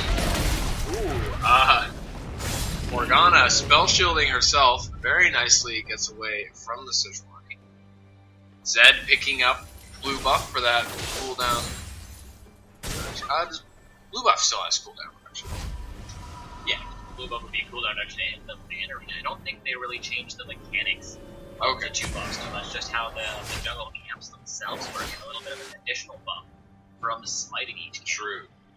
I should know that as a jungler. Morgana clearing out a sight ward from the pigs, which they're putting her vision ward to good use. Xin Zhao getting that scuttle crab. Those things are actually very useful. I always try to get those before a dragon or a baron fight, just so that if your team is in position around the pit, you have that extra speed boost, just in case you want to either engage or disengage as you see fit. Red team finally clearing out that pink ward as the dragon is about to come up. We'll see both teams' junglers are heading there. Death Sentence and Dark Binding both missing. No lockdowns for a little bit there. We'll see if any sweepers come out for that vision. Blue team, very fortunate. I like having the blue side just as a jungler to get that pink ward in that bush around. Oh, Morgana, her recall stopped. Is she forced to flash away? But the Death Sentence lands and she's taken out. The Jinx will pick up the kill there. Jinx now 2, 2, and 3 has evened up, but the Zed going ham, full ham on to the Lulu. Neither of them will go down. The Jinx ult just missing. Well, not just missing. Ooh, the Thresh! Very nicely with the Dark Passage, Dark Death Sentence. Flash combination there to hand Sejuani a kill and Lulu an assist. Looks like red team's heading up for their second dragon here. The plays. Ooh, Irelia chunking Italy so low. The ultimate coming out. Death Sentence onto the Xin Zhao. Will be a contested dragon, but not quite contested enough for blue side to really make a difference there. Lily will survive in the top lane, managing to maintain her presence at the river. She is out of mana and getting fairly low on health in that top lane. Morgana looks like she could be heading up to the top lane and finds Xin Zhao, but not going to be in time here. Lily forced to burn her flash there.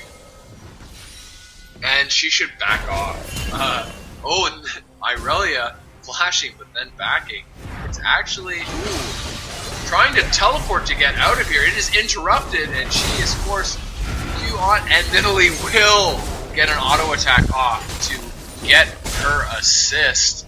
Ends up being a 4 versus 1 in the top lane. Italy just baited the Irelia, beating them that she can be caught out there, and their turret will actually survive that. That turret should have been gone.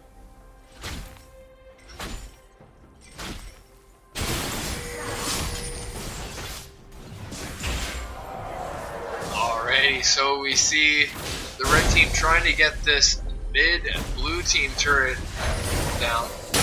Oh, a 3-man Sejuani ultimate under the turret. Morgana ulting and getting the lockdown, even though Sejuani flashing while under the Morgana lockdown. Not maybe the best move, but Xin Zhao is gonna go down there. The Morgana very nicely evading everything but the Jinx. The Jinx poke comes through, and that will secure Morgana's life. We're now seeing a 10 for 6 kill score in favor of the purple side, but they are still down about 2,000 gold here. Looks like they get the first 4 turrets of the game. Zed trying to steal that blue buff away, but can't. Nice try. Blue side does secure their first turret here as well, and this is kind of reminiscent of the last game we saw Regrets play. They were up in kills, down in gold until the 25-30 minute mark, but they really allowed their kill score advantage to just win the game. So we'll see if the blue side grows their gold lead, or if red side is going to find a way to assert some dominance as we get into the later portions of this game. Yeah, definitely red team going to be relying on that kill gold. Blue team relying on their farm objective gold. 4 turrets to 1 at this point, 22 minutes in. Yes, we could see a turnaround. Of course, anything is possible. No, I'd also forgotten there were 2 dragons to 0 in favor of Blue side, so the turrets are giving Blue side a goal advantage, but red side might actually have a slight power advantage, so a little bit more damage, a little bit more health. I mean, if there's just some movement speed, no, that comes with the 3rd stack of dragon, I suppose.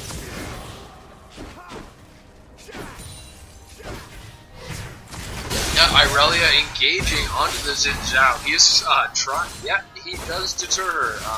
Ults her away. So an ult for an ult. And forced to burn like it all. that. And that one, oh, Dark Binding, not quite long enough to catch there. And of course that Irelia building the armor, going tank after the Trinity Force to straight counter the Xin Zhao and the Zed, who at this point, with Blade of the Ruin Kings both each are able to put out a lot of damage. And red side here, we're seeing use that kill advantage we're talking about so to really get some control, give it 10, let alone in the bottom lane, comes in onto the Aurelia. So he ignited as well as his ultimate gets her down to a half health, but he doesn't have the burst or the power to really shut her down that quickly. He could get stuck in their base here, jumps over the wall. Jinx trying to ham down onto him. Yes, Zed will go down there. Lulu gets locked down by the Dark Bind, the Black Shield out onto the Morgana. Xin Zhao also in range. There looks like that will just be a 1-for-0 trade. That Jinx, very low health, around the Nidalee. Nidalee, unfortunately for her at this point, which I guess shut down enough by the Irelia that she had to buy an Iceborne Gauntlet as her first item, so she does not have the damage that Nidalee's love to have. I mean, now finally she picked up a Zhonya's, so she's looking to build up that AP. I kind of feel like the Iceborne's actually not that bad of a buy for her. Getting a little bit of the AoE damage from her attacks after every spear, after every shift or heal. It's going to really help her last hit, help her farm. We are seeing her up a tiny bit over the Aurelia, despite Aurelia being a 4-1 right now. Yeah, especially as a top lane Nidalee as opposed to a mid lane Nidalee.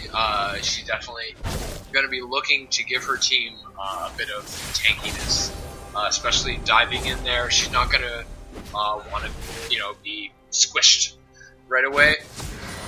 Looking for some sustain, definitely, like you said, some AoE. So, connecting onto the 20 jump, so a little push is probably a little bit out of this. She can actually get herself back out without too many issues, though.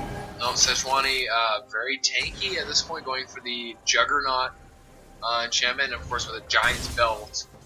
And 20 seconds for Dragon here. Looks like both teams are aware of that. I mean, second person control. Controlling is locked down. Will you have the ultimate comes through, though? What was that? 10 seconds on to Morgana. Will Morgan, no! She the Jinx. That is 2 in a row that Jinx has picked that up. The Ezreal ultimate coming in a bit late there. Dragon on the map. Pro side it could be set over that they will set up for the Dragon Morgana, the only blue side team member who has gone down. That's going to be a 4 versus 5 fight. But she was here not quite enough. Sejuani will secure Dragon for her team. No, red team doing a great job of having champions all around the Dragon. You see that Nidalee tried to throw a spear there at the last second, but wouldn't have hit. Regardless, Sejuani with the on-point smite. She is 2-0-8, just a beast. The turret goes down despite the... Oh, we see another teleport from the Irelia coming in. She's going to go straight onto the Nidalee, lock her down. Sejuani and Thresh taken very low by the Xin Zhao. Irelia actually has to worry about the... No, she does not. Zed goes down. Yeah, Morgana's going to be in trouble here as well. Nidalee comes back in could get locked down. We have 5 members of the red side in the buff. Looks like Nidalee will get this with her life. And the note hits Fido 5. The does not connect, though they will be taking this inner turret. That's Xin Zhao looking for whatever he can get, but Ezreal picks up the kill onto the Sejuani. Jinx now dominating at 6, 2, and 6 with an Infinity Edge and a Static Shiv with her Berserker Screeds. Very nice. She is about 30 farm ahead of the Ezreal. He does not have Blade of the Ruined King. He's not completed his second item yet. Zed, poor Zed, thought he was going to be more effective, but Irelia just coming in and dominating. She picked up a Frozen Heart, I believe that's what that is. Yeah, it looks like a Frozen Heart to me. And it looks like she's not satisfied with that armor, going for a Randuin's next. I thought she was going to be building Randuin's first, but Sejuani actually picks up that item. That's great for when she queues in. You know, she's got a slow, she's got her ultimate, which we've seen her getting multiple enemy team champion lockdowns with that. I think a lot of 3-man lockdowns with that Sejuani ult just been awesome. Completely turned this game around. 6 minutes ago, this game was 4 turrets to 1. Now it's 4 to 3. They've taken all of the blue team's outer turrets. They are going to be using their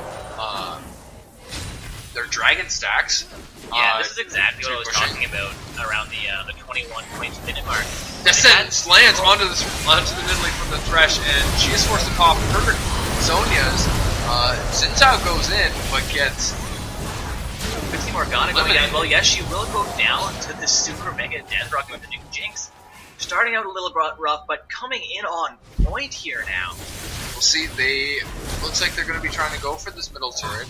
It looks like they might have been thinking about going to the Baron. Oh, but the Zed gets locked that death down, sentence, and really Jinx is sentence. legendary. She's legend. Wait for it. Terry, and Irelia goes in onto the Ezreal. He just, I think, Arcane? Oh, the Nidalee just surviving that Jinx, not quite able to connect the last hit. And now everyone taken super low. Yeah, the pings come out because Xin Zhao is back up now. Yeah, regrets could possibly be overextended at the time. The Jinx will pick up the turret and get the lantern to safety. And chat, a double buffed legendary Jinx. She's gonna be able to pick up her Bloodthirster now. There, and she might go for a Last Whisper next, or yeah, the Jinx with 3 completed items. She could go Guardian Angel, or a Guardian Angel. She's not really had problems with position in this match, so it could be a waste. We'll see what she chooses to pick up here. She could also go for the Mercurial Scimitar for that Quicksilver Sash debuff on the Zed ult. Very possible. Indeed, and as I was trying to say before, we had that massive team fight breakout mid lane. Purple side was up a few kills around that 20-minute mark. They were down a few thousand gold though. That's what we saw in the first match. That's what we saw again this match, and much like last match, they're starting to exert their dominance here around the 30-minute mark. Yeah, you can definitely see now Lulu with a Giant's Belt. Maybe she goes for the Rylai's Crystal Scepter for some spell damage. I really like that spell damage slow on that item. Yeah, Rylai's is a great item. It lends you that passive slow, which from Lulu, that's going to be a huge advantage where she already has a slow built into her kit. It also gives you a decent chunk of health, and again, Lulu with a little bit of a heal, a huge damage mitigation. Health is going to be great for her. And I want to say mana, but no, it's going to be AP coming out from Rylai as well. So that's slow, health, and AP combined make it a really strong item on semi-passive mid lane or AP champions in general. Yep, and it actually would proc really well with her ultimate, especially if she pops that onto the Sejuani. When Sejuani goes in, they just get a unbelievable CC, and Irelia will go in onto this Nidalee. popping the ultimate right away. Some lights busting out between Sejuani and Xin Zhao, but he is chunked down by Jinx. Zed going ulting onto Sejuani for some reason. He gets away with barely any help. Xin Zhao, not so lucky.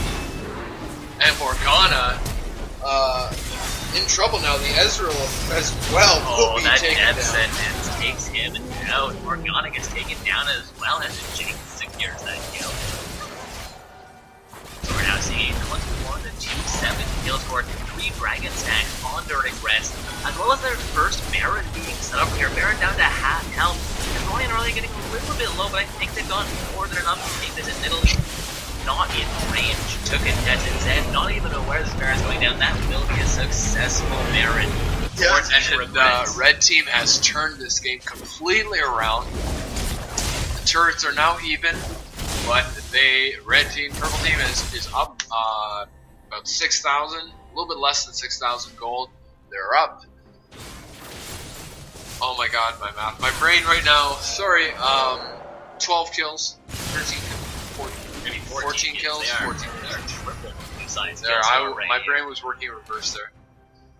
Too much pressure with the simple math. Ah yes, math. The one thing that makes every caster's brain go a little bit mushy. Well, that dark finding though out onto, I'm gonna say, Jinx in the bushes. Well, it's here coming through from the Nelly, but Aurelia goes full hammer around there. Oh, and a super Mega Death Rocket will finish her off. Yes, and it's not quite long enough to land on the middle or Ezreal. Both those equally profile GM. However, Ezreal does get locked down and goes down for his efforts. More damage from the Jinx.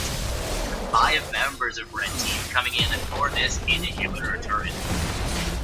Yeah, Zed having to back out now, trying to chunk down Red Team's turret, but they are going for these Nexus turrets now. They should be able to finish this off. Blue team only has 3 members up. Xin Zhao trying to create some sort of space underneath the turret, but it goes down, and blue team will shortly follow the death sentence. Locking up the Zhao Nexus going down, and Team Regrets will take their second match. Indeed, another impressive victory for Team Regrets. They're going to be heading into round 3. Just going to double check which round that is. That puts us into the quarters or the semi-finals. We are having a fairly short event tonight.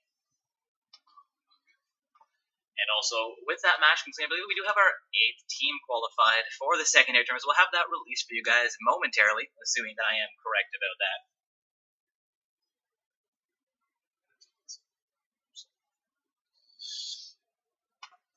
Yeah, another great performance put out by Team Regrets.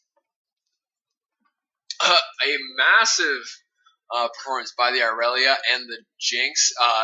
Definitely a firecracker, putting out super amounts of damage with just those 3 core items and the boots. 12, 2, and 10. 22 out of 25 kill participation. Unbelievable. Sejuani as well, just 3-1 and 13. Lulu 3-1 and 15. Even more kill participation from the mid laner than the jungler. Not too often you see that. Just great teamwork, clearly great communication. You saw, even though they were down early game, they obviously, played a lot together, kept a calm head, just kept played to their strengths, and turned it just, that slow turn around those key team fights and engages. Blue team, I guess, because of that early game Nidalee shutdown, just not able to, and 3 Blade of the Ruin Kings, just able to be countered with armor on all members of the red team, except for Jinx, of course, because she was just doing a great job of staying in the back there, not getting caught out. Only 2 deaths. I mean, compared to the rest of the team, her and Thresh with the 2 deaths and everybody else only 1, but, what can you do, you guys? Near perfection, but Have to be happy with that. A great match there. Started out a tiny bit rough for ProSci, but they did manage again to exert their dominance here. Jinx managing that 12-2 score. Aurelia doing really well again for herself. Thresh not quite as well as round 1, where he had that 0-0-20 score. Still, 1-2-15 is not too shabby. Again, guys, that was a quarterfinals victory for Team Regrets. They are now the second team to be qualified into the semifinals for tonight's Not So Stock Gaming Open Bracket Tournament, waiting on one more match here to conclude before their opponents will be ready for us. We will have a short delay here.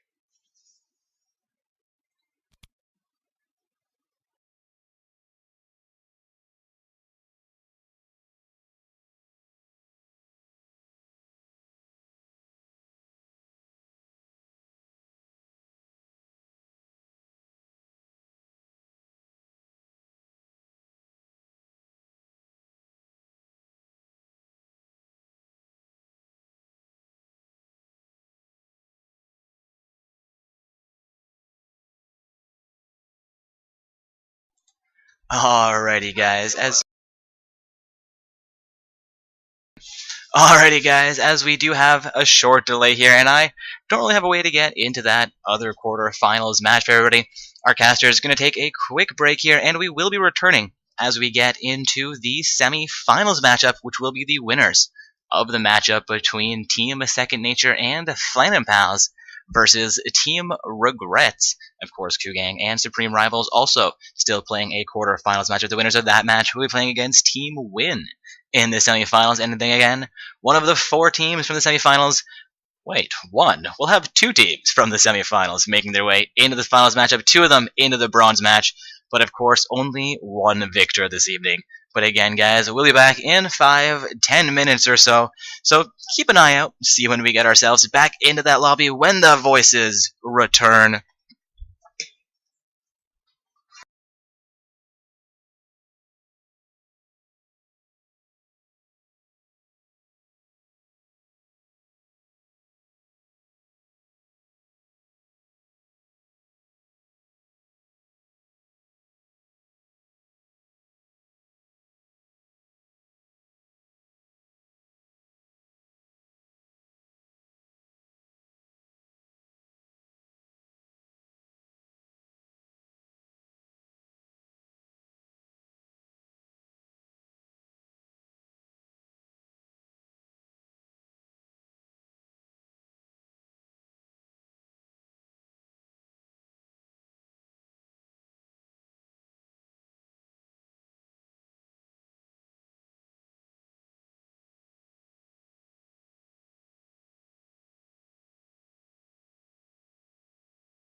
Alrighty, folks, we are here for the semifinals matchup for tonight's Not So Stock Gaming Open Bracket Tournament, or at least one of the semifinals matchups here. We're going to have Team Second Nature on the blue side playing against Team Regrets. On the purple side, we've seen Team Regrets in round 1 and round 2 of play, so there are some very impressive moves coming out.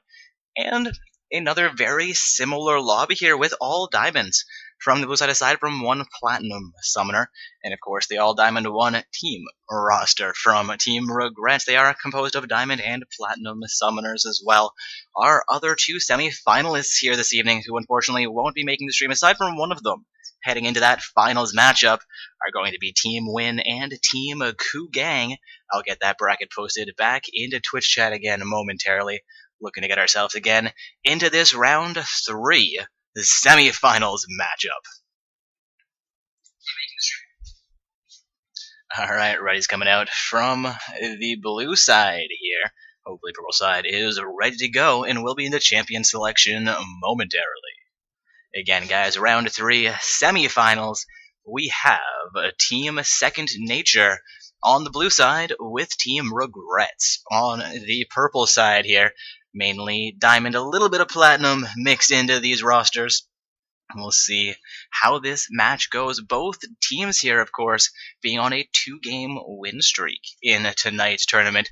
The winners, unless you are Watermelon Febreze, no, Watermelon Febreze defeated in their first match with that bye into round 2.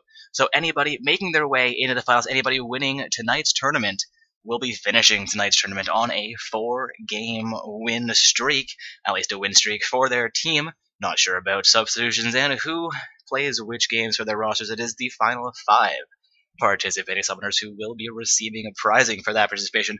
Keeping that in mind, guys, keep your rosters the way you want them for the tournament. But again, guys, semifinals, all teams at this point have qualified themselves for some sort of a prizing this evening. The next 2 matches they play will determine exactly how much prizing they get. The first place team, of course, getting 3,200 RP and a Triumphant Rise skin for each of those final 5 summoners, while the second place team goes home with 2,400 RP apiece, 1,600 and 800 RP for each of the summoners on the 3rd and 4th place teams, respectively. Why is everybody asking if I'm ready? I'm always ready. Alright, guys, looks like we are heading into round 3. This semi-finals matchup, we have hit the champion selection. The first ban will be Aurelia.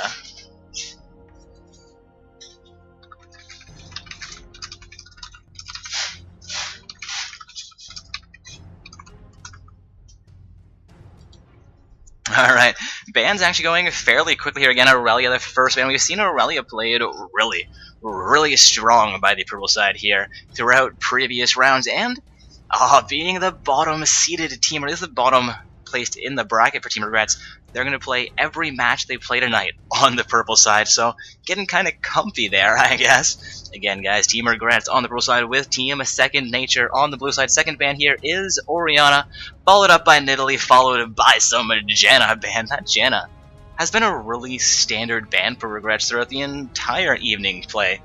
And then Lissandra as the last ban from Team Second Nature. I'm not really sure about the Nidalee and the Lissandra ban. I've not seen either of those champions played by Regrets. The Regrets did play against the Nidalee in the last round of play, and the last ban here gonna be Kalista. Kalista, one of the newer champions, highly mobile. Not sure what Riot's thinking with the way they've been releasing all the mobility into the kits lately. Just getting a little bit more and more out of control. Speaking of out of control, Ahri gets Insta-lock, and then Heimer will be hovered. Sire Snoopy, you bait me. You bait me. Would have loved to seen that. Heimer locked in for a little bit of top lane play, but it will get swapped out for Thresh by also be, and the Heimer comes out a second time here. Will I get my wish? No. ZZ Legendary, I don't like you anymore. Yi being hovered over here by Nomer Saibuddy, though. We could get to see some Yi in the jungle. So ZZ Legend now hovering over Rammus as well. Will we see some okay double jungling? Looking to see one gets locked in here. They do have 25 seconds remaining to finalize these champion selection again. some really random picks here right now. Jarvan 4 and Sivir end up getting locked in.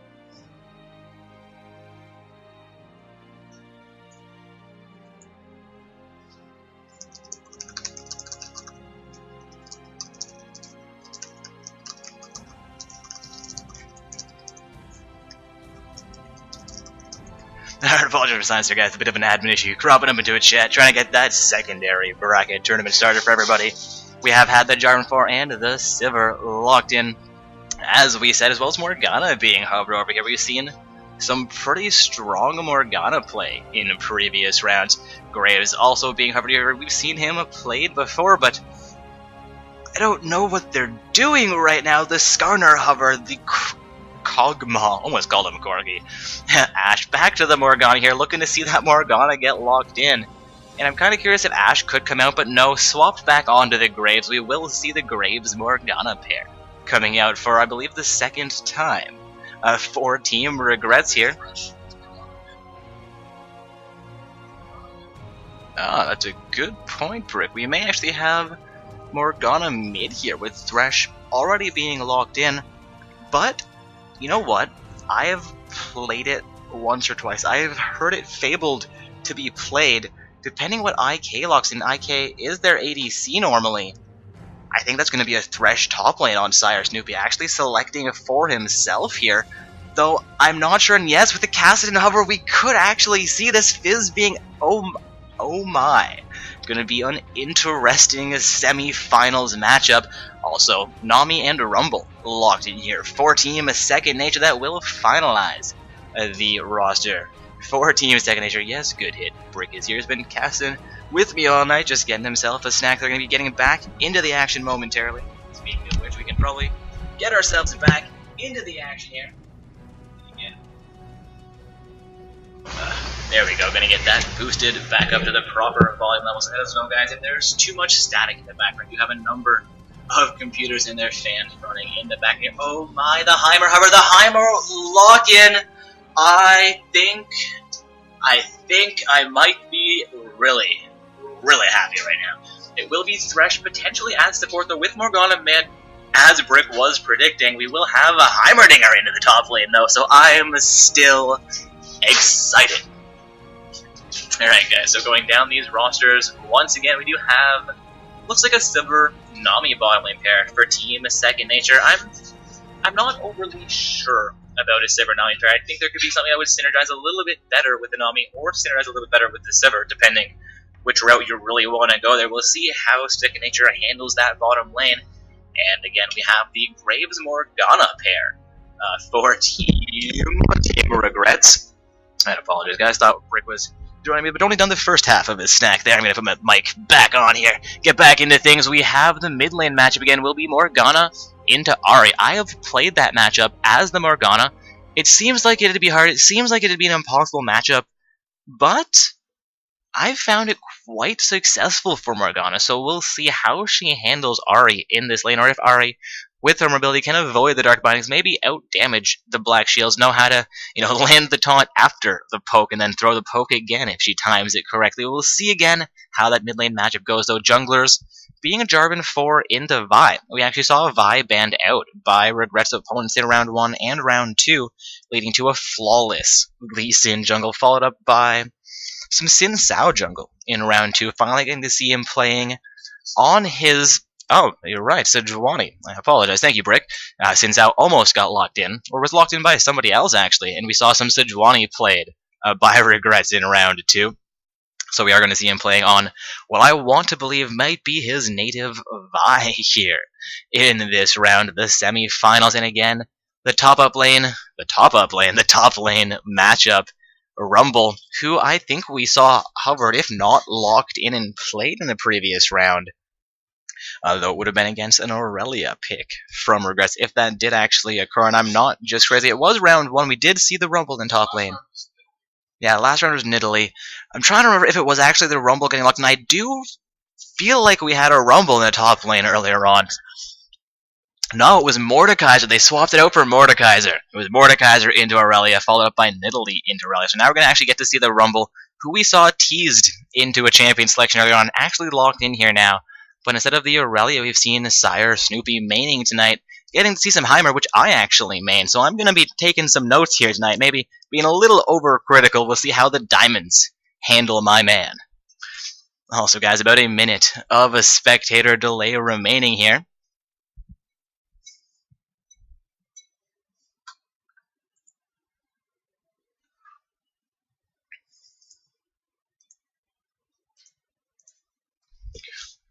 Alright, apologies again.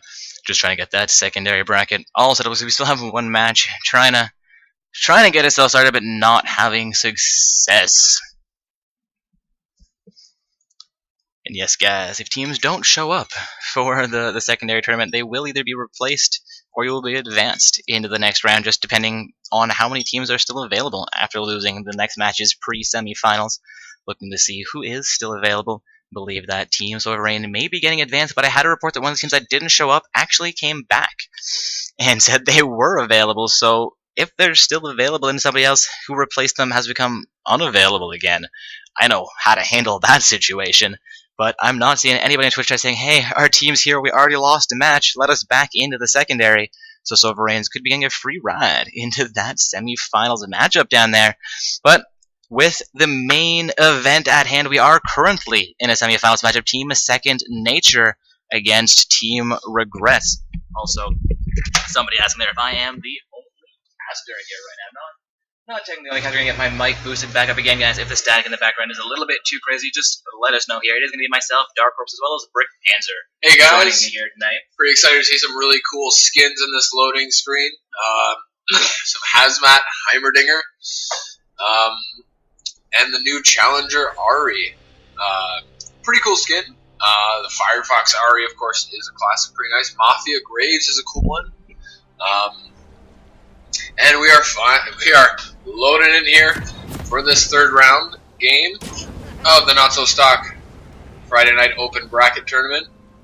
We have Team Regrets on the red side, and who's on the blue side? We have Team Second Nature playing from the blue side with Team Regrets on the purple side here. Regrets with, I was going to say, a fairly strong advance into their jungle. Heimerdinger, however, in the upper half there, looking to maybe get his early turrets out. Opposite actually staying in his jungle there. I'd be rushing to the top lane to place my first turret, making sure I'd be strong against Rumble. But Rumble, with the AoE damage, with that little bit of poke, Heimer actually playing this eventually could be making a great choice here as Rumble and Jarvan 4 come for a counter jungle, or invade, or whatever you really want to call this attempt here. The turret from Heimerdinger will stop Jarvan 4, force him out of the red second. However, Rumble is still in the upper half of that lane here, I guess. Rumble comes back in behind it, Heimer, while Ari also here. Heimer 1 versus 3, somehow managing to scare them away as the rest of the team finally makes their way in range. Yeah, those Heimer turrets, definitely not something you want to mess with at the lower levels. Those early game mistakes will haunt you. Thresh and Graves potentially looking for a pick here, but nobody trying to head up that route. They will be there in vain, at least for the time being. They're going to head over to Leash. I want to say the Grom camp for Vi, but she is hovering a little bit closer to the blue buff then. There we go, she heads over to her Grom camp to start things off. Rumble still in the red side of jungle here. Jarvan 4 also playing this really aggressively. Heimer might start with the Raptor camp as opposed to heading in lane. We'll see what he goes for here. Jarvan and Rumble looks like they're going for the red buff steal. Pretty smart move. It should work out for them. Heimer, in fact, going for that Raptor camp, I guess, for that early level 2. Yeah, he's got it, and we'll recall. Rumble heading straight up to the top lane. So that red buff steal will annoy Vi, but won't slow Vi down that much. The blue buff really is the first one that she needs. Vi is very mana dependent. Oh, Jarvan 4 for that gank in the top lane, but Heimer not getting it cut out by the EQ combo. And also, I think Brick is probably correct that Vi not really going to need the red buff, but it could potentially slow her jungle down a tiny bit, as she won't get the health increase from trying to smite down that large goal. True. Well, she would probably go for her smite will be up while she's taking this wolf camp right now, but she shouldn't use it. The wolf camp buff smite not really useful at. Ooh, Rumble taking a turret hit there as it comes out with the laser. Also opting not to focus down the Heimer turret, even with his AoE here, could be a huge mistake for him. He does go in for the one that's freshly dropped down, but leaves the first placed one into place. Heimer's going to be able to stack up a third one fairly soon and potentially exert some dominance in lane. Rumble already down below half health. Turn 4 will come up for a gank there, could change things up a bit. Definitely not. Rumble would have been shredded by those turrets had he gone in there. He backed out right away, especially with that minion wave. Jarvan, of course, wisely backing out. If he had tried to go in and make something happen, Heimer could very easily just pick up an early double kill. Yeah, Jarvan 4 walked in, took about 3, maybe 4 turrets there, got an auto attack off on one of the turrets, but was quickly entering range with the second turret and couldn't really get onto the Heimer at all. Speaking of Heimer, we see him forcing the Rumble out of the top lane here, continuing to farm. In the bottom lane, Nami gets a little bit of bounce, they're getting a heal onto the Sivir as well, some damage onto Thresh. There's been really not a whole lot of action down there so far. Kind of surprised that I guess we have some Thresh and as opposed to Morgana's, which we've seen in the past with the Death Send. It's almost enough to score them first blood. Nami survives that one with like the heal from Sivir. Really clutch there. Yeah, very much so. She was definitely taken to below, I'd say, 15-20 health. Incredible life-saving skills by Sivir with the heal there. Thought we were going to see a first blood. I think everyone thought that we were going to see a first blood there. But the Death Sends onto the Nami again. Graves not throwing the buckshot there, gets caught out by the bubbles as well, but Lantern himself at the stage with some assistance from the Thresh. The Dark Passage will come out. We see coming in behind the Sivir. With the Q, goes for the Nami, and this will be first blood, goes onto the Graves there. Very nice. Oh, and Death a little bit late on, as everything exhausts through as well, gets the flash at a Sivir, but not going to be quite enough to secure them that second kill. Yeah, a little bit of poke from the Sivir at the end there, onto the Thresh. But definitely Graves going to be loving that first blood. He's actually already up. Oh! And Sivir caught out again. Oh, the Death Send is not able to will miss, but I think Graves flashed in there for a Q kill. Indeed, the buckshot coming up from Graves, more than enough to finish off the Sivir there. Morgana returning it back into the mid lane, not quite able to land the cesspool onto the Ahri. And Heimer with a very, very aggressive turret placement here, not afraid of Jarvan 4 coming up at all at this point in the game. He has reached level 6, he is going to be fairly powerful. Yeah, we see Vi is still around that lower tri-bush. Graves taken very low, but a Dark Passage from the Thresh will send him in. We see a teleport coming out. Heimer, the ulti turret going to be dropped. Tsunami. No ulti turret? And I believe the ultimate... The teleport was cancelled very wisely. No, he came down. Oh, right, Heimer. Sorry, Heimer teleported. Yeah, that was a red side teleport coming into the bottom, trying to secure them a little bit of additional adventure to keep the Graves alive. They will have 5 members of the team around this Dragon Pit. The Morgana ops the Heimer team are looking to do the same. Rumble in the top lane is still down about 12 farm under Heimer. We'll get a tiny bit of turret pressure potentially, but I don't think Heimer is too concerned. They got some kills. They got that first dragon.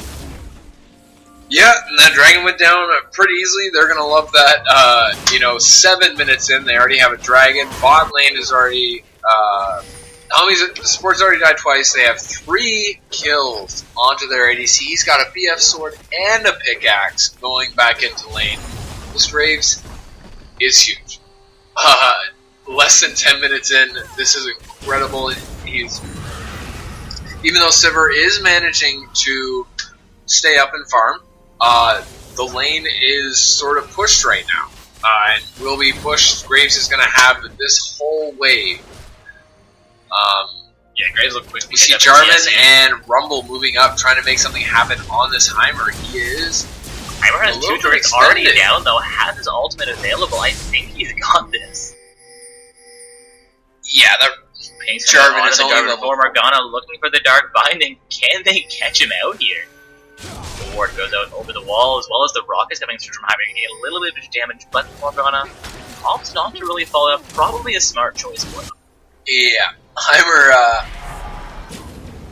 with the, was that a Haunting Guise and a Codex, just definitely well ahead of the Rumble with just the...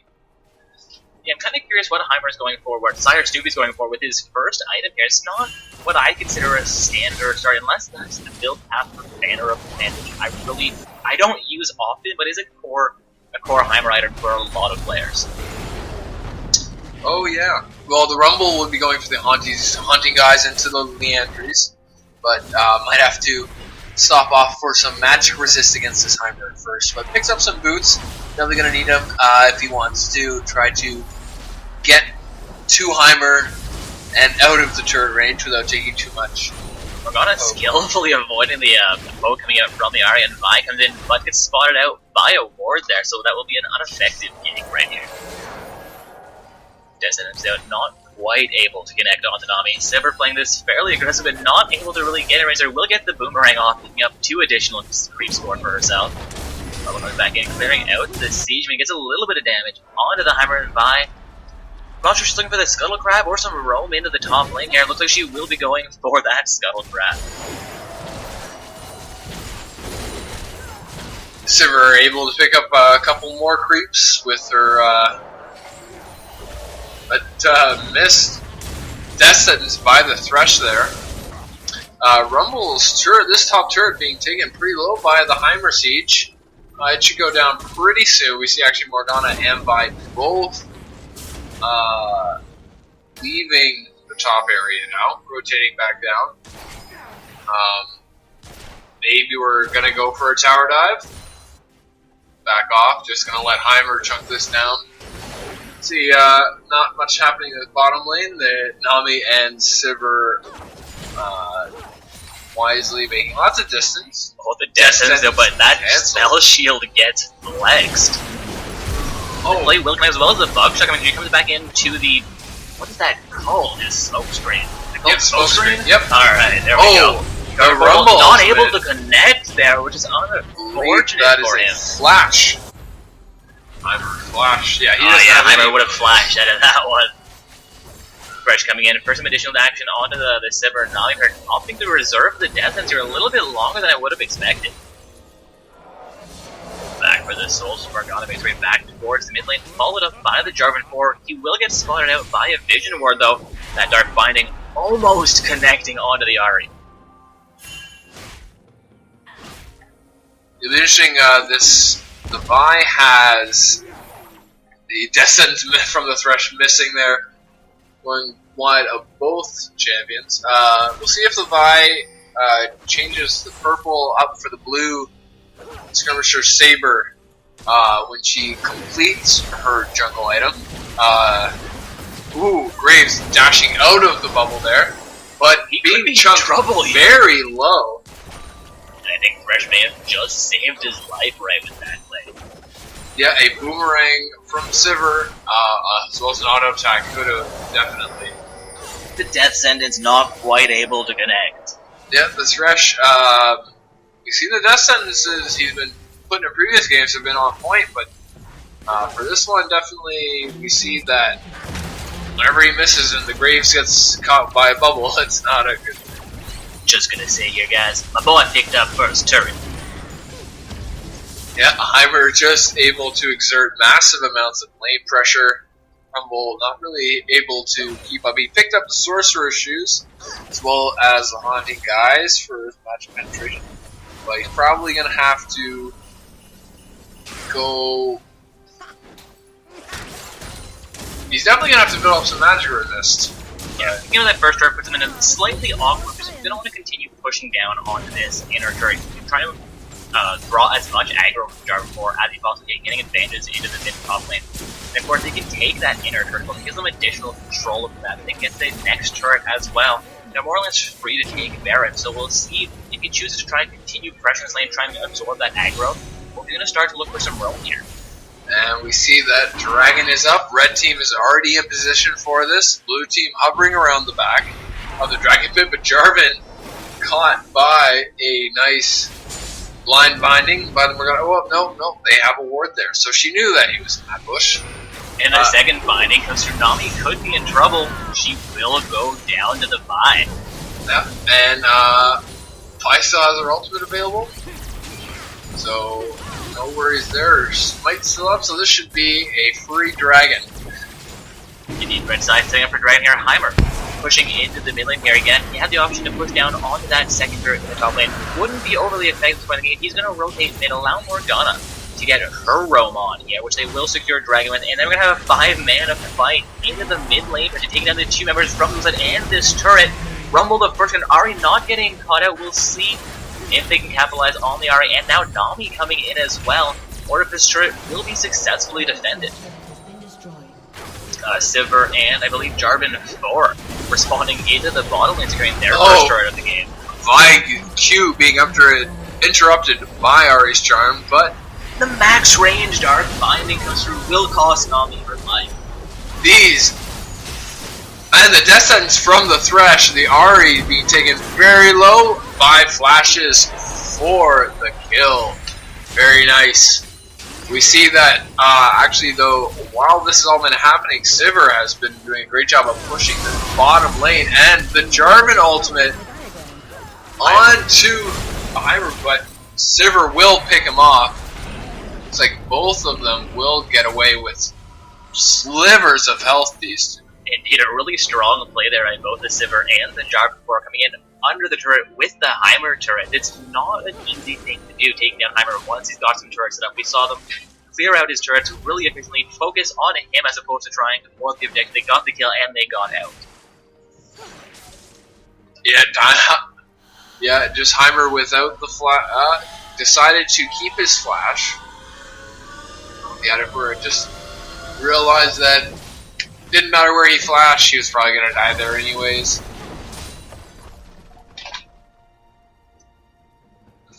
And chose to keep it, use it for a different scenario. But he's got a needlessly large rod now, probably going to go for the Zhonya's. Classic.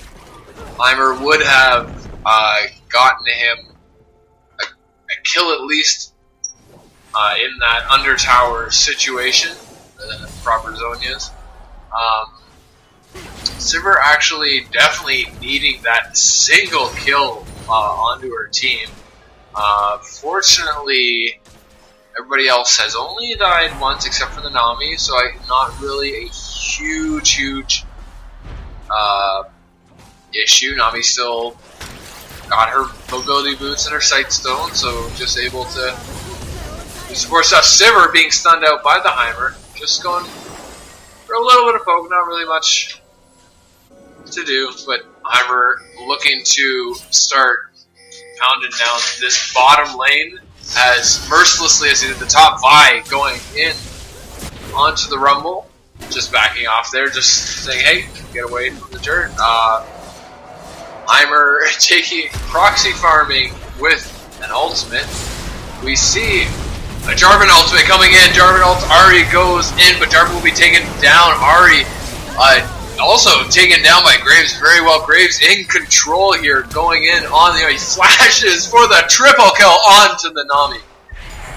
Great turnaround by the Graves. Just a extremely versatile champion, able with that Infinity Edge and Berserker Greed combo to put down insane amounts of damage. See that Sivir does not yet have her Infinity Edge and will not be able to pick it up. She only upgrades to the Berserker's Greaves when she goes back. So just looking for that last 645 gold to finish off that item. Graves super strong, probably gonna go recall and pick up a Brutalizer. maybe going into a Yomu's. He could or just go for the Bloodthirster or Static Shiv, depending on what he wants to do. IK doing a great job of ADCing. Seen him on quite a few champions. Second time we've seen him on Graves. Just a bubble from the Nami. Actually, 4 levels behind the red team's. Nope, my bad. Morgana is the mid laner, not the support. Only 2 levels behind the Thresh, but still not so good at this point when you have level 11s versus a level 7.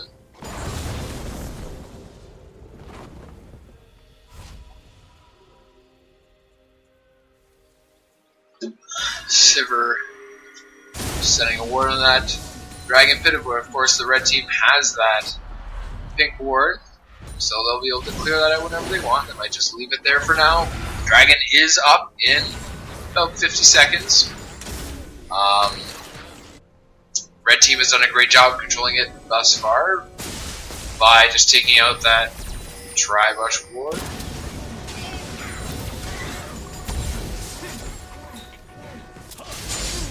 Jarvan going hard onto the Heimer. We'll see what happens. Heimer avoiding, but he will pick up a double kill. The Heimer with the double kill turnaround. Those turrets just putting out crazy amounts of damage. We see the taunting from the Heimer. The wrecked. Indeed.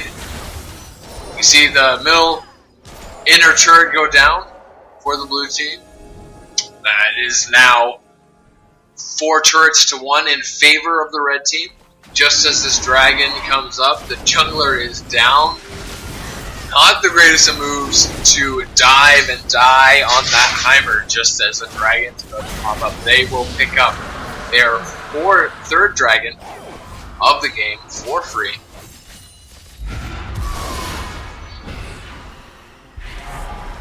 Morgana putting pressure on this bottom lane. They're going to push that down while things were happening in the top lane. So Heimer 3-3-3, but he's picked up his Zhonya, so he will see that last second survivability. Now,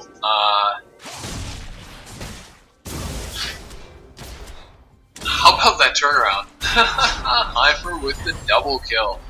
We see Rumble actually being pushed by Heimer and Graves into the red team jungle. He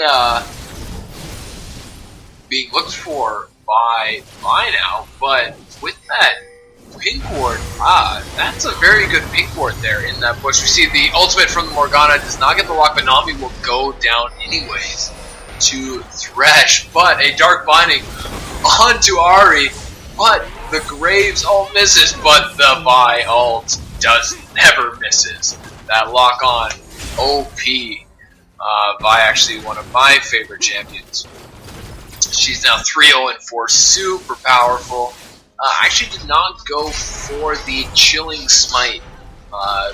Just, I guess, keeping that clear speed up in the jungle camps. I like sometimes picking up that Chilling Smite just to make those queues a little bit easier, or slow down whenever I don't know, pick up an extra assist now and then. Who knows? Oh, and a a Death Sentence from the Thresh locks that Rumble down, and he is melted.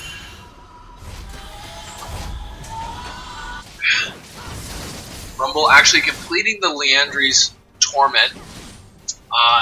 So he actually needs to get tankier now. Normally, he would have liked to, I guess, maybe pick up a lot of Aegis, but instead being forced to go with the Negatron Cloak, maybe, I guess, going into an Abyssal Scepter. Yeah, the Rumble needs a little bit of magic resist here. The Heimer is fairly strong, and Morgana is really strong. So, I mean, she's 0-0-9, so not all the kill goals she's going to reel off. She has a huge number of assists, and Graves has gotten huge as well. We're looking at a 16-3 kill score, 5 turrets to 1. I mean, we've seen Regrets in the past winning games just on their kills in their dragons alone, being down gold, being down turrets. As they get past this 25-minute mark, they just exert some dominance from their kill score, from their coordination as a team. They are already more than 10,000 gold up, less than 25 minutes in, just exerting huge dominant force in this game so far. Graves looks like he's going to be picking up the blue team red buff, and he might already have his own as well. And they are looking for this bottom turret. A couple of stuns from the hybrid. Chunks already down, and the buckshot and the collateral damage from the Graves will melt her down. Long range Vigo's full hand there. The Dark Binding locked down the Rumble. It's going to be a triple kill for the Graves.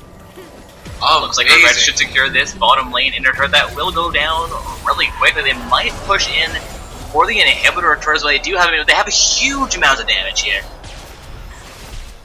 Yeah, Graves just going hard there, showing why he is such an amazing ADC champion at the moment. Those last couple of shots just able to get the Ahri, and of course the AoE damage from the buckshot onto everybody else. The Vi, despite not being able to pick up the kill on the Jarvan with the ult, just providing enough distraction for other things to happen here. Yeah, Regrets to pick up this first inhibitor of the game. It's going to be a bottom lane inhibitor as well. The bottom lane inhibitor being the farthest one from the Baron gives them the greatest control of that Baron area, because he's trying to pick up an early Baron here and close out the game. So, with the way things have gone, I'm not really sure they even need that Baron. They can siege down any lane here and probably win the team fights. Graves 11-0 fire now, only a Heimerdinger with any deaths on him as Twitch check, so happily pointed out while I praise the Donger. We actually have a surrender vote go through here, and that will be the semi-finals matchup in favor of Team Regrets. Yeah, just a huge, overwhelming force. Only the Heimer going down, but of course taking multiple people to do it. And of course the Heimer, Dark, you missed it. Rumble and the Jarvan. The Heimer was pushing the blue team's top inner turret. He was about to back off. Had 3 turrets set up, and the Rumble and the Heimer, the Rumble and the Jarvan decided to go full hem, and Heimer took both ultimates. He died, but he picked up the double kill. Yeah, gotta love when the turrets do some work for you. Just looking to see if I can get us into that other semi-finals matches, and this one was fairly quick. We'll have a little bit of a delay before we get ourselves into the finals. So again, guys, just checking the rosters here from the other 2 semi-finalists teams, see if I can have anybody on my first. I thought I had a few of them, but may have, in my purges, accidentally removed some active purchases. It does occasionally happen. You guys are always free to re-add me as a friend, but I do sit around that 300 mark, so occasionally I do have to remove people from my list just to make sure that when we're doing tournaments, I'm able to accept newer requests coming in.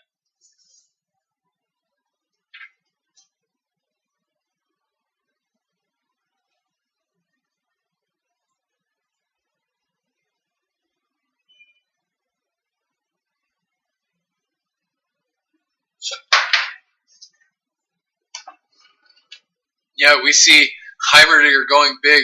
Got up to level 15 in that game. Super huge. We see Graves with the most gold, though.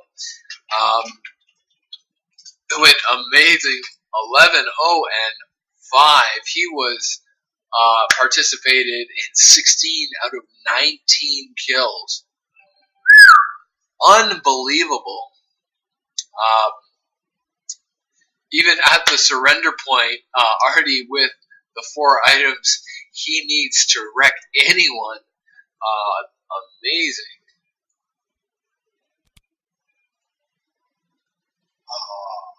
Thought it might have not been letting me speculate, because I was sitting in that home screen menu thinking I was partially in the game still, but it looks like, unfortunately, other semifinals matchup, the matchup between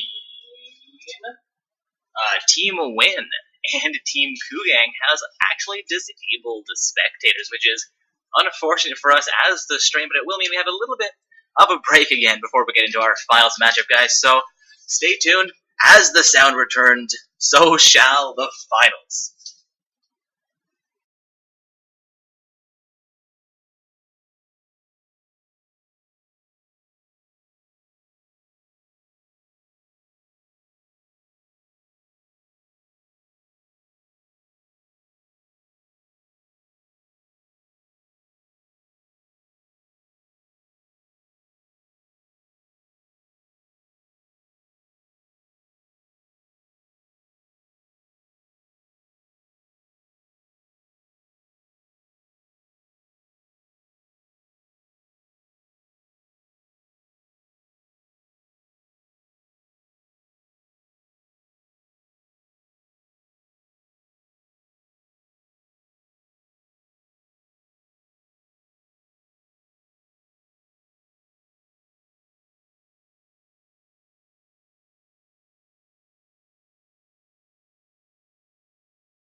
Alright guys, sorry for the silence there. We should be getting into this match pretty soon.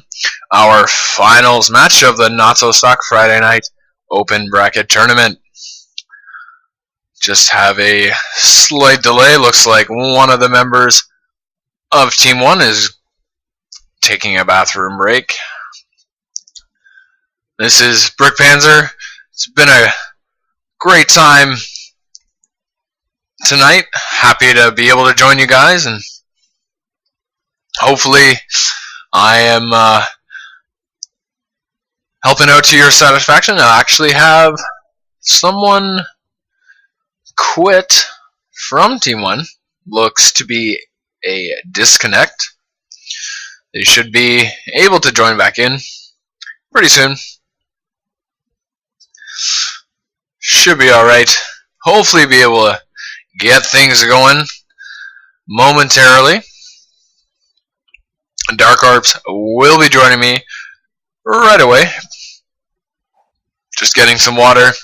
We see that the Fifth Summoner has rejoined. Hopefully we'll get that last straggler back in. We have readies. Should be getting into the Champion Select anytime soon. Oh, we have a potential disconnect, client crash. My goodness. Technical difficulties. Perhaps everyone should just restart their client. Oh my goodness. More delays, more bathroom breaks.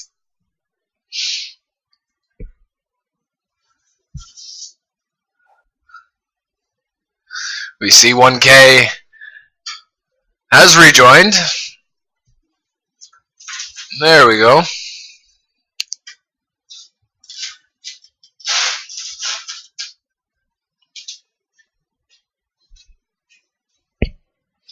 Again, guys, this is the finals match. We've seen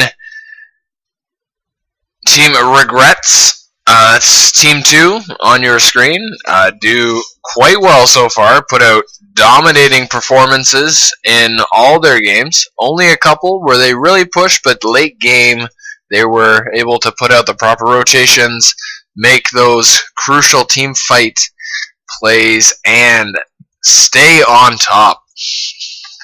So hopefully once everyone has returned from the bathroom, we'll be able to get into this Champion Select, get things going, get some excitement onto your screens to you at home.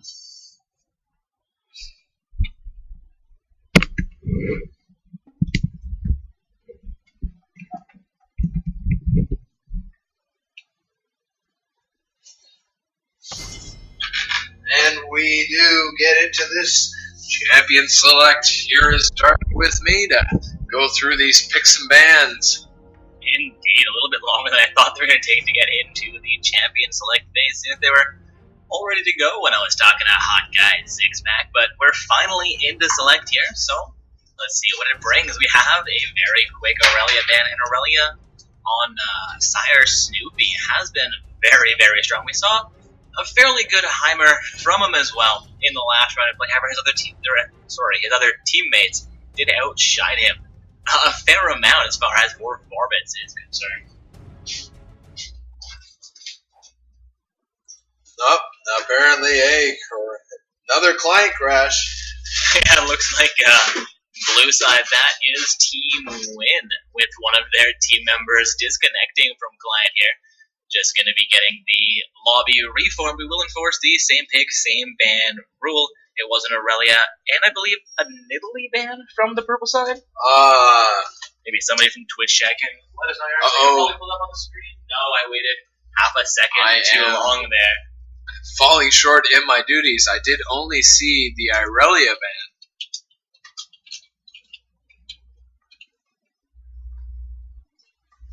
Alright, so a little bit of a delay here while we get everybody back into the lobby, but won't be too long here, guys. And again, we are heading into the finals matchup for tonight's Not So Stock Gaming Open Bracket Tournament.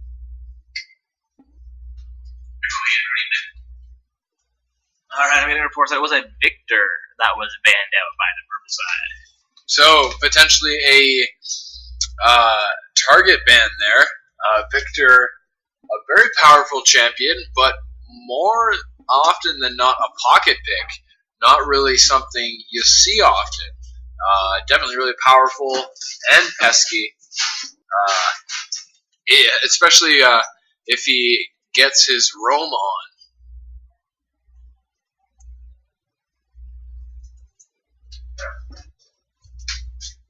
A little bit of Snoopy love and hate going through Twitch chat right now. Uh-oh, Sire Snoopy. Been, I think, throwing out those taunts in the alt chat during the games. Maybe a bit of a character himself. Then, still, never a reason for hatred. Yeah, Always put out the positivity, Twitch chat, please. We try to make this a positive and fun experience for everyone, especially the players, without which we would have nothing to cast for you.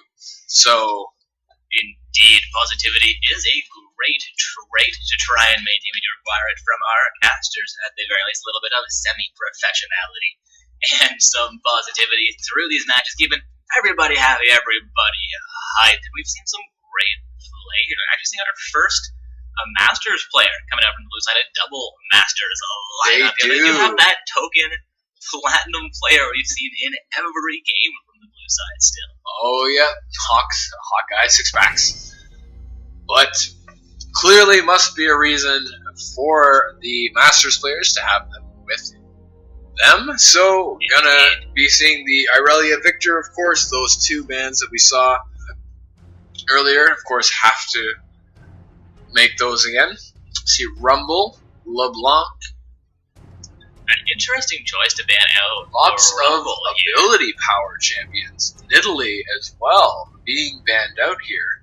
And with patch 5.2 and 5.3, she was a really strong jungler. I've actually not seen her played in the jungle at all tonight when she was played actually in the top lane.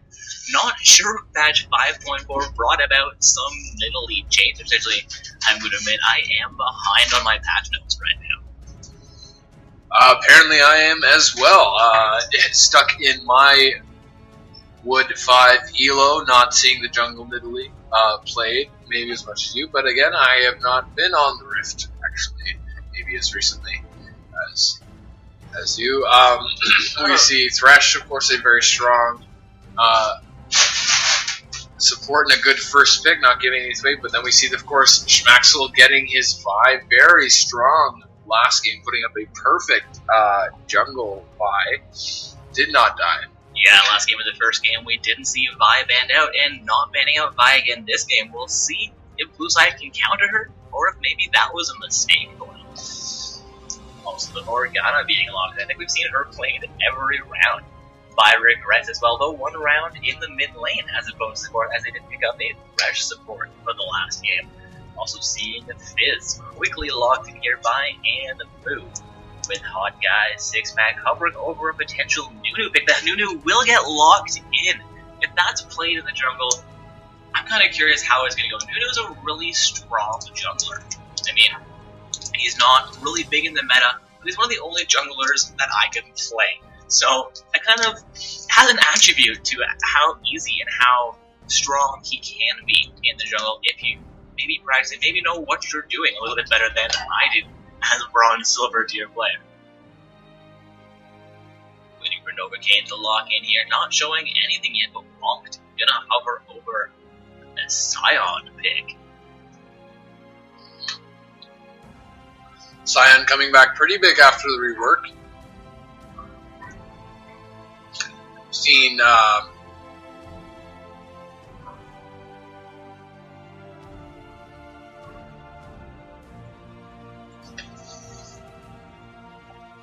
Alright, it looks like round 1 of the secondary tournament has officially concluded. The last match there, having just finished, I believe one of those semifinals games is already underway. The next one just getting itself started here. Also seen Novocaine lock in a Jinx pick here. I think that's going to be the first time we see Regrets playing on Jinx this evening. Ironically, their opposition win locks in the Graves that we've seen regrets playing so much tonight. And hovering, versus Ed, but then now hovering over the Talon. Talon definitely requiring a snowball and concentration. So if it is Talon, then it will be Ziggs in the top lane against the Scion. I think we'll have Talon and Fizz actually trading those champions around or swapping out their summoner spells, Fizz being the more popular or mid laner, while Talon seems to be more popular in the top lane meta, though opting for two semi-difficult champions, two fairly assassin-style, very snowball champions as their solo laners. If they can't get ahead early, this could be a problem, at least in my opinion, for Team Win. Also seeing the Lulu as the last pick here. For Team Regrets, we've seen that at least one round before. Yeah, it'll be interesting to see how these lanes match out.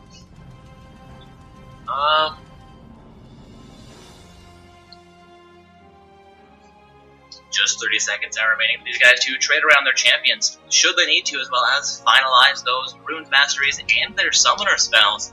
Also, with just 20 seconds remaining, Fizz still sitting on Anbu, still sitting with the teleport. We could see Talon mid and Fizz top. I kinda thought it would be interesting when they logged it in. Brick called it a little bit earlier. If that goes through, it's going to be a really interesting game. Yep.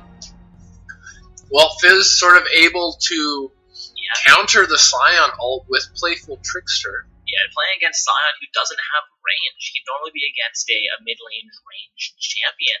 So he could have an advantage to CS as well. So not relying on level 6 and picking up those kills as he roams, but actually being able to scale into the mid-game, into the game in general, just off of his farming ability in that top lane. Mm-hmm. And of course, Talon into Lulu, not a matchup I'm at all familiar with both those being top lane meta champions from seasons gone by. It should be a fairly even matchup in my opinion. Talon probably not able to secure huge kills on Lulu. Lulu probably able to get a decent amount of pressure on the top, but again, likely not really able to zone him out of the lane completely and really dominant lane, though I could be mistaken that she does have a range advantage, so we'll see how these guys play that mid lane matchup. In the bottom lane, of course, going to be a Thresh Graves pair for Team Win with the Morgana Jinx pair for Team Regret. Again, Graves, a huge burst champion. We've seen him played by Regret in previous rounds of play, and Thresh we've seen played, I believe, every round, at least by one team. So, been a great tournament for the really strong supports coming out. We'll see if the Morgana Jinx pair, with all of that poke, all of that lockdown, can be what it takes to really beat the Thresh Graves pair, who's going to have a huge amount of lockdown as well. Definitely, especially if that Talon can get an early lead and roam down. If a Thresh can get, his death sentence and, and proc that, sends him right into the middle with a nice Thray and his ultimate, and then Talon can get in there with the Graves Talon burst. That'll be 2 kills. I'm thinking about, of course, a bottom lane gank. Evident by the Thresh Graves, obviously. He could, of course, decide to help the Fizz out top if Scion gets too tanky, because, of course, even though Scion is the melee, Fizz is also melee. He just has a little bit more versatility, but, of course, Scion has a poke with his roar, and also with the Blood Shield. I'm not familiar with the exact name of that ability, but it does do AoE, and of course protects him from any tricks that Fizz might try to send his way. So it's really gonna be a toss-up, and of course the Nunu Vi jungle matchup. Nunu very strong ultimate AoE capabilities, but of course Vi's got her mobility and her early game power and roam. Was I talking the entire time without the microphone on? No, you're good. I was just hitting the button to make sure we're going into load screen properly.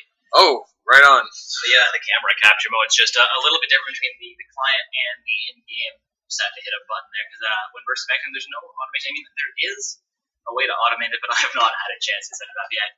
And speaking of load screen, we are into the load screen. You're seeing an untrimmed summoner, Mikasa Kamisama. I believe he was sitting in the diamond before Master's tier. Potentially losing that for punishments in Season 4, which would be unfortunate. Or maybe just a new player getting his way all the way up there really, really quickly. Potentially, maybe we see a pause coming out straight away. Maybe a summoner not completely loaded in. Only seeing a summoner on each side, the junglers with their items so far. Indeed, and not being able to see anybody actually in the game, or at least in the pit that we were watching. It's going to be really hard to say who's not loaded in if somebody's not. Also, it was, I guess, blue side with that pause. You know, they did have some connection issues in the pregame, and we had to drop the champion select for them to get their members back into there. So hopefully they're able to get themselves back into this game, though we do allow for one restart. So we could see them potentially restarting the match to try and make all of these issues go away, but looks like it's just some ping problems they're saying, so we should be able to get that resolved without needing to get any kind of drastic measures involved. Hopefully Pause Timer will be taking it down momentarily, and we'll be getting ourselves into this finals matchup for tonight's Not So Stock Gaming Open Bracket Tournament. And guys, we have Team Win on the blue side with Team Regrets on the purple side here for our finals matchup this evening. We've got the bottom lane pairs of Graves and Thresh from Team Win matching up against the Jinx Morgana pair from Team Regrets. Again, Win on the blue side, Regrets on the purple side here for our finals matchup. Mid laners will be Lulu for Regrets against the Talon from Team Win. Top lane matchup of Fizz into Sion. Again, I'm looking forward to seeing some of the matchups coming out from the blue side's team selections. We'll see if they can really make these picks work for them, just as a team in general and in lane, as they are solo laners. Junglers for both sides here. Gonna be Nunu for Team Win, with Vi playing for Team Regrets. And again, guys, this is the finals matchup here for tonight's Not So Stock Gaming Open Bracket Tournament. If this is your first time joining us, hope you know that we have our semi-pro tournaments tomorrow, followed by our amateur events on Sundays. We'd love that you hit that follow button and join us for future events as well. Looks like a little bit of chat going on here, but blue side still not quite ready. No, we do have Thresh saying blue side is ready to go here, so we're going to have our finals matchup underway momentarily.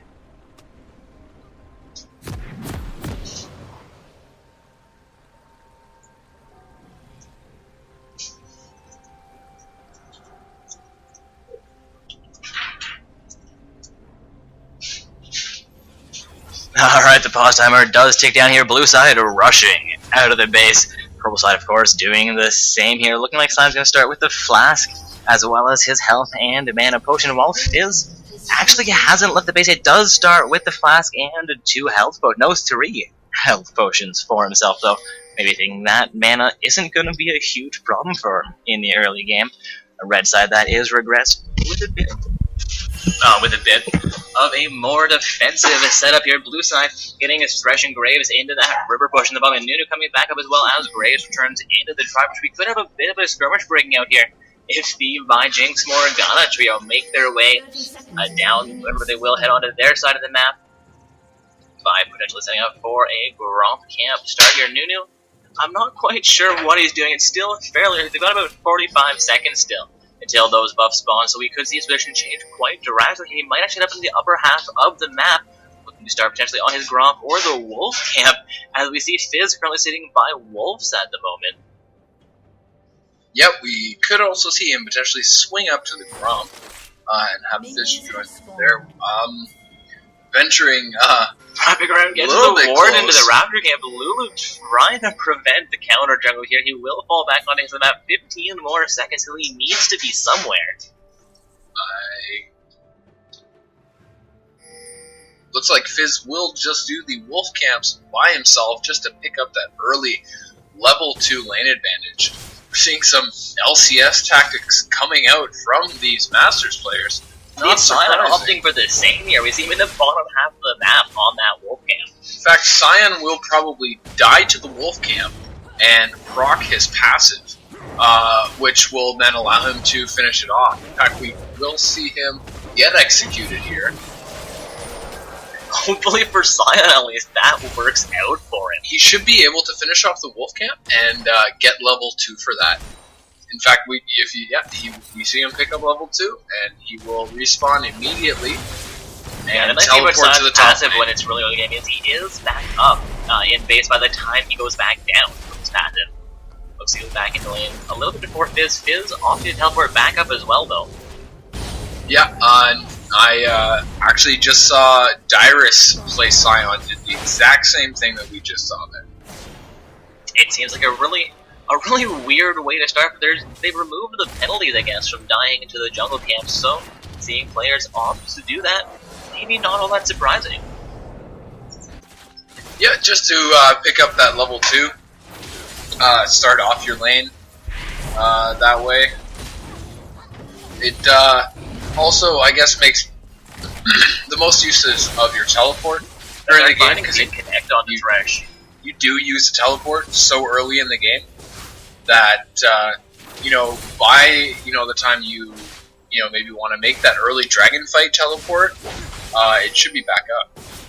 Yeah, that's true. At this level of play, you are using your teleport more for map control and affecting some heavy roam or objective control there, as opposed to farming out, getting pressure down a bit, and just teleporting back into lane to maintain your advantage. Sion doing a great job of bullying this Fizz. Fizz actually hitting level 4 first, though. And we see Nunu coming in. Won't be able to make anything happen. Gets a slow off, but Vials up in the upper half of the map here might be looking for a counter, going to be looking for Nunu potentially. Does But get spun is out by a pinged blue side out. ward.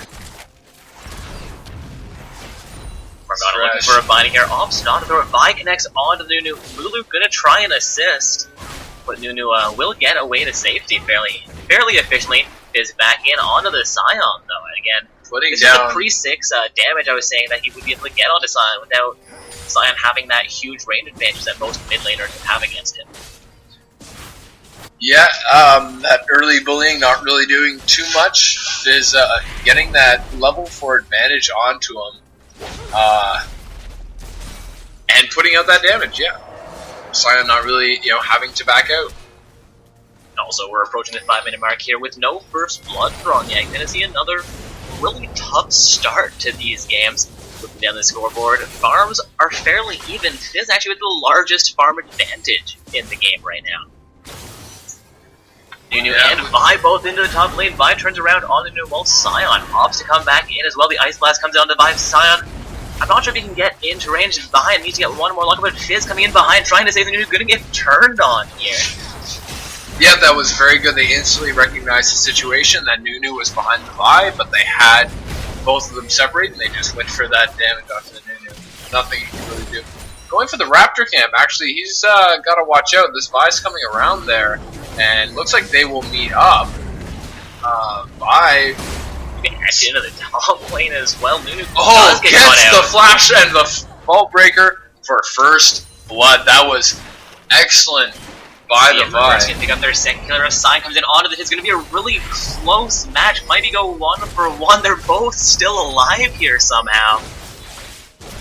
Action into the mid lane as well. Well, Talon gets really low against the Nunu. Sion needs to look for this Fizz. Fizz will not be able to recall by the time that Vi checks for him. There we go. And Sion should be able to come around here. So I think he still Except could actually jump back not up. He's out of responding in mana time. By waiting for the cooldown, should be able to pick up the kill still. There we go. Gets her her E for that extra damage. Oh, Flash Flay from the Thresh will get the Jinx. The Dark Passage from the Thresh. Looks like that's going to be the double kill. No, Morgana flashes away. Graves get locked in under the turret. And they get the kill onto Morgana, though, and Graves will survive. Very good. That actually evens out the kill score here, puts Blue back in the advantage, but only by 200 goals, so not a huge lead. A great play for them still, though, evening things out. Yeah, although that 2-kill advantage on the Vi could get really scary really fast. We see her recalling. Will she get spotted? She gets spotted out by the Nunu. Opts not to win, and probably a smart choice, though, with both Graves and Thresh not quite finished their recalls there. Yeah, Graves definitely would have had to keep recalling, not because if Vi had landed a Q onto the Graves, he'd be dead. Speaking of landing things, Fizz and Sion in a slugfest in the top lane. Sion could be in trouble here, waiting to try and not have his passive get procced again. And he will get out safely. Fizz actually walking into the turret, will take the single turret, double turret. This ultimate goes out, but it will cost him his life. It's going to be a trade. No, Sion survives in the top lane. Got a shield there. They say survives until Talon comes in from behind the turret. Yeah, Talon just, picking up. This is for a nice Dark Binding from Morgana will hit the Graves, but Vi comes in onto the Nunu, and a super mega death rocket will finish him off. This could be a huge play for Graves, but the Dark Binding not able to nip Graves to maintain his life. Vi goes down, but Lulu into the bottom lane. Thresh goes down, so 2-for-1 exchange, not the play I thought Regards was going to be able to make there, but still a good exchange for them overall. The Lulu ult onto the Jinx, looking pretty cool in that skin. Fizz would have loved for nothing more to have been able to try to ult into that trio, but his ult just went down. Oh, Fizz might overextend here. The Ignite is onto him. Seems like he will survive that, though. Going very low for his troubles. Definitely going to have to recall here.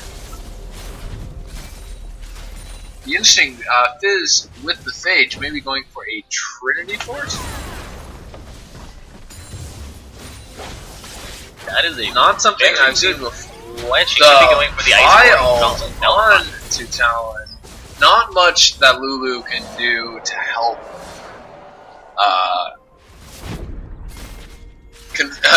finish him off. He gets away. That's too bad. Looking back into the ball, there's going to be some action. Also, Graves took up an entire wave above Jinx in the last moment. They were deadlocked for farm only a moment ago. Morgana almost gets locked down with the chompers from Jinx. I believe are what saved her life there. Yeah, very good coordination there. Talon going hard onto the Lulu, forced to flash away. She ults herself and polymorphs it. But the Super Mega Death Rocket is on point. Oh, wow. From down, Jinx picks up the kill. Very good. Sion, you see, using his Q before Fizz pops his Playful Trickster, because you saw that when Sion went for the full knockup, Fizz popped it and just avoided him. So he procced it early there. Vi picking up for a second blue there, looking like she might run with the top lane. Drops a ward though, looks to head back towards the mid lane here after taking down the Gromp. Maybe not the Gromp Cam, but the Scuttle Crab. Actually opting not to go for the Scuttle Crab here, I believe. Or, yes she does, alright. And is avoiding that minion with the Playful Trickster. As Brick was saying, that's, a great use of Fizz's kit. You become untargetable, just avoid your opposition skill. And again, that's why a lot of people really don't like laning against a Fizz, despite some of his shortcomings. Yeah, definitely, once that Playful Trickster is down, there actually isn't much Fizz can do. And if he's shut down, his ultimate is, wow, Talon being forced to ult away, but Lulu still picks up the kill. Yeah, great job by Lulu there. Yeah, I'm not quite sure Talon- what the Talon was thinking. They're playing as aggressive as well, with only 500 HP against the Lulu. I mean, I didn't think Lulu would be able to put out quite as much pressure as she has, but she's been playing very well so far. Also, the top lane, Fizz is taking a decent amount of damage there, but it's ultimately forcing Sion off of the turret. Sion only being taken down to half health there for a turret hit, and the Fizz ult, because he flashed away from underneath the turret. Also, Lulu Very inviting that first turret in the mid lane. Sion still going for the Fizz here. Looks like Fizz going to be able to recall, but Sion might pick up this turret for it. Sion interrupting the Fizz recall with a nice shout there. Looks like the red team will pick up this dragon here. That is their second dragon. Looking like we're 12 minutes, and I think that is actually their second dragon here. We'll see. No, it's going to be their first dragon stack. Thought they might have picked one up really early, but could have been just one of those last games where we saw such impressive showing from Team Regrets. That is true. I was just thinking something like that. Graves dodging the Dark Binding. And speaking of impressive showings from this team, we are seeing them 2-0 for hers and 7-4 as far as kills are concerned. They're by about 3,000 gold right here. Team Win was holding their own for the first 10 minutes here. It was pretty much a deadlock, so we'll see if they can come back here. It's not a huge lead for Regrets yet. But we do see a very nice kill distribution amongst the ADC, the mid laner, and the jungler. Indeed, Sion, with his first item already against the Fizz. Losing a huge turn there, a teleport coming down from Sion into the mid lane, though, potentially wasted there. Yeah, Sion looks like he'll probably be going for Mercury's Treads for a little bit of magic resistance against the Fizz. You know, picking up the armor against the Talon and the Graves, who already Talon with the Brutalizer pickaxe, Graves with the BF Sword pickaxe, are getting their attack up there. Oh, Talon goes in on blue, but Vi is in range. This could be trouble for Talon. Yeah, Talon being locked down will be taken down by the Ignite and the Lulu. Talon goes in from Fizz might be enough. He seems like he could be in trouble, though. I think the Vi... Oh, but the flash from the Fizz. But a nice shield from the Lulu there protects Vi. But Fizz will get out. Barely, he will hobble away. Yeah, I'm a little bit surprised that the Vi and Lulu didn't push that a little bit harder, pick up the kill onto Fizz there. Nunu, I mean, as you saw, he didn't do a huge amount of damage onto the Vi with his shield, so they probably could have done that fairly safely. And while that was happening, it looks as Sion has pushed the top lane all the way to the inner turret. Great job there, and the middle turret, so it's 2-0. Let's just coming up on 15 minutes into the game. Double the kills, they're up about 3,000. 2.5.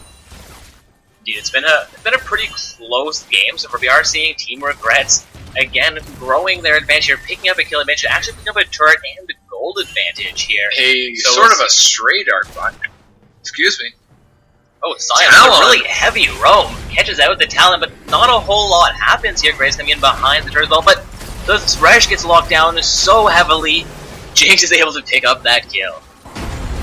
Yeah, we see the Sion ult into the Graves. See a flash away. The Graves is stunned up. The Vi misses the Q, but still picks up the kill onto the Graves. Jinx taking these turret hits. This will be a third turret as well. With both bot laners gone, they might still... They can push here for the inner turret as well. Yeah, Nunu and Talon are going to try and defend this, but they're making, or Team Regrets is making the right Talon move here, going for that inner down. turret. He goes invisible, but is taken out. Nunu likely to go down here as but well. A super mega death rocket will finish the job. And we're going to see 2 turrets go down for this. Another great play by the Purples. They're now 12 kills to 4. They are triple Team Wins kills, where they have 4 turrets. They are at 7,000 gold advantage. We are still pre-20 minutes. We have just reached what I would consider the mid-game here. I believe we just saw them take 2 turrets and 4 kills for nothing. Here's the response here, though. Managed to pick up that top lane outer turret. Says, hey guys, I'm here. I'm doing some work for my team still.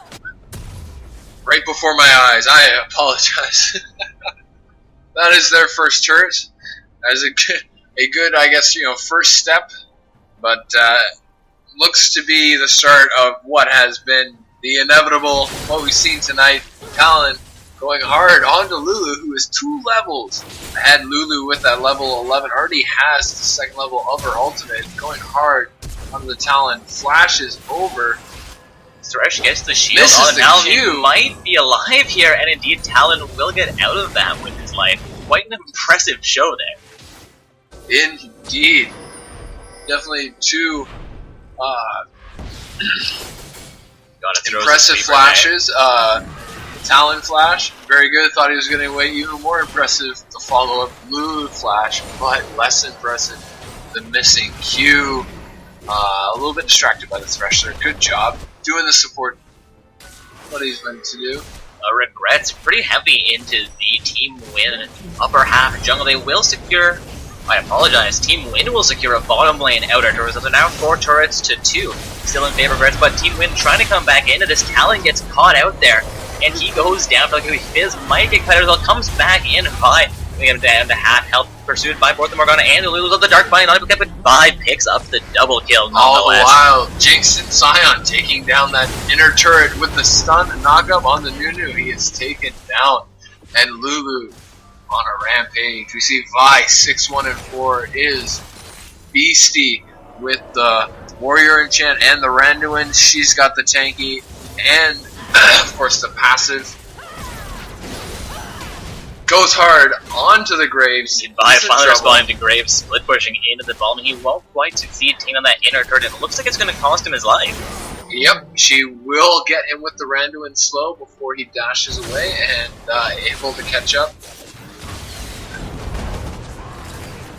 Taken down.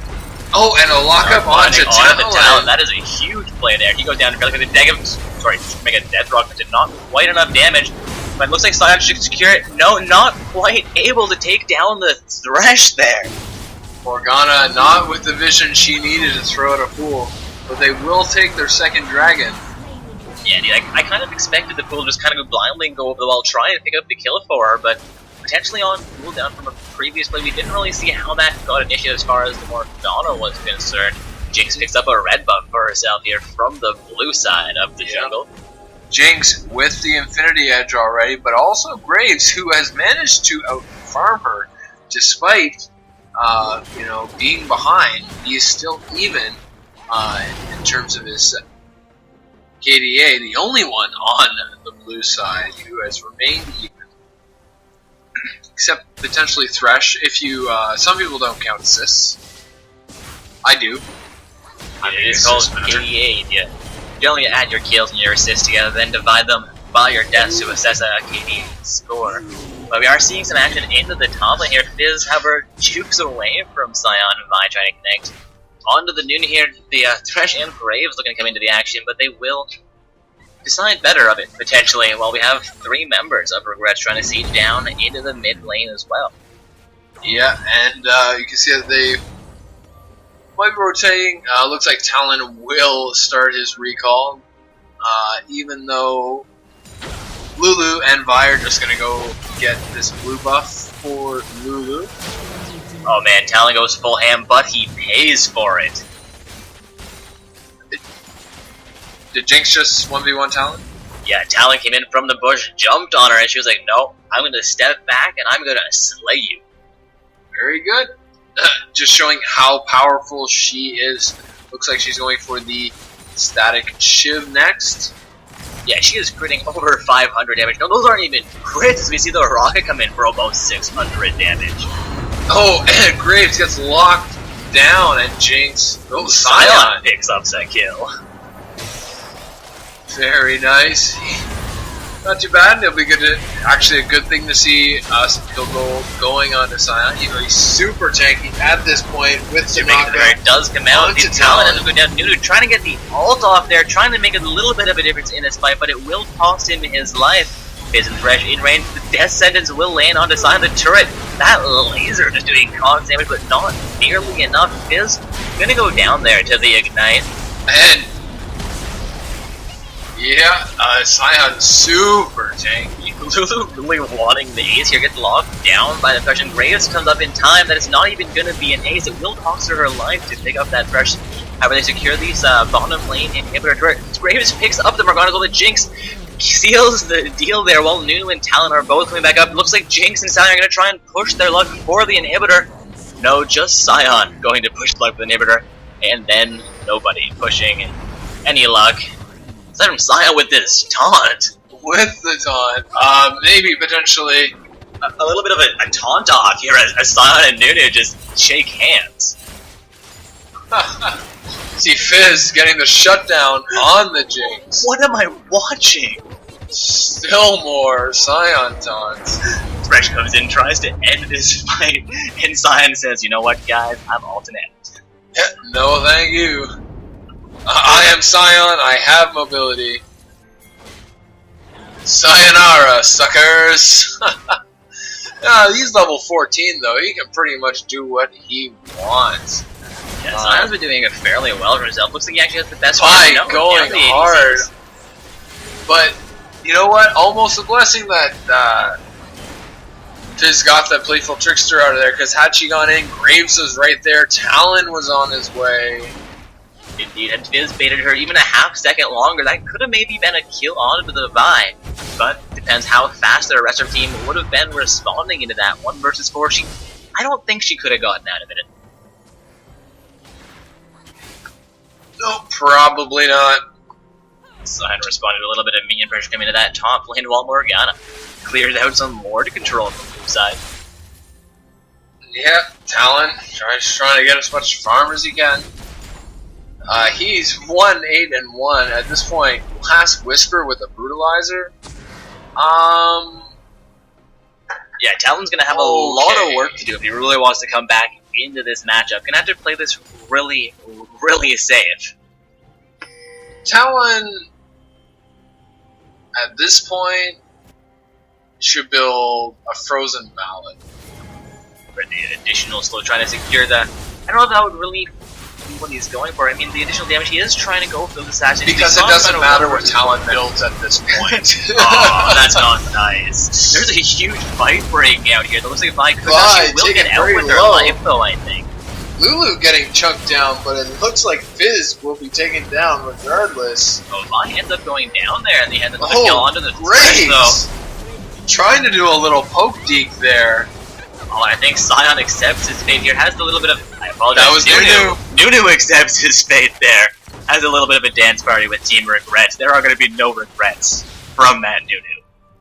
Yeah, these guys just demolishing in this mid-game, going just to take out this inhibitor again, but they have all lanes pushing. Talon, just, picking up farm, because there's nothing he can do against these guys. Get a little bit of pressure relief from the top lane, potentially. There, get a little bit of additional farm. They'll try and get back into the game. His farm's not too bad, but he is down 60 farm to Lulu right now. She is 819. That is a huge Lulu. I mean, it's a huge Jinx as well. Vi is not exactly small. Looks like Talon is about to get caught out again. Goes on to Lulu, just simply ults herself. But Graves will finish off. This might actually go in favor of Team Win so far. Morgana could go down here as Fizz tries to pursue that. Sion now 1 versus 2. Talon actually going quite big there. But the Fizz as well. Talon could be in trouble. By ulting the Nunu. They should be able to finish off the Nunu here. And Sion dugging out with his passive is up. It's going to be an ace for 3 there. A huge turnaround in that fight for Team Regrets. Yeah, Vi is able to put out ridiculous amounts of damage with a Brutalizer and the Warrior enchantment. And of course Sion super tanky with the passive. Yeah, they were just able to absorb all the damage that Blue Side was able to have there and put out enough damage. They picked up all 3 of those kills in this skirmish. Vi looking for some pressure into the top lane here, going to clear out this wave pretty quickly. Yeah, it looks like everybody will be respawning soon. We might see Red Team try to set up for a Baron. They already have a pink ward in the area. See Jinx is in position and looks like she's ready to start. Had picked up the Scuttle Crab. Morgana starts with the pool, but looks like they Lulu do had initiate the better 26-minute get in dragon. there. I mean, Baron. Everyone's getting chunked. They need their two tanks here. Big time. No, Vi coming Baron's around. almost down here, but Vi will come into range. This is going to be a really successful Baron for Team Regrets, and early as well. Yeah, Jinx just going for the Phantom Dancer instead of the Static Shiv. Actually a good option right now, but also practically completed a Bloodthirster.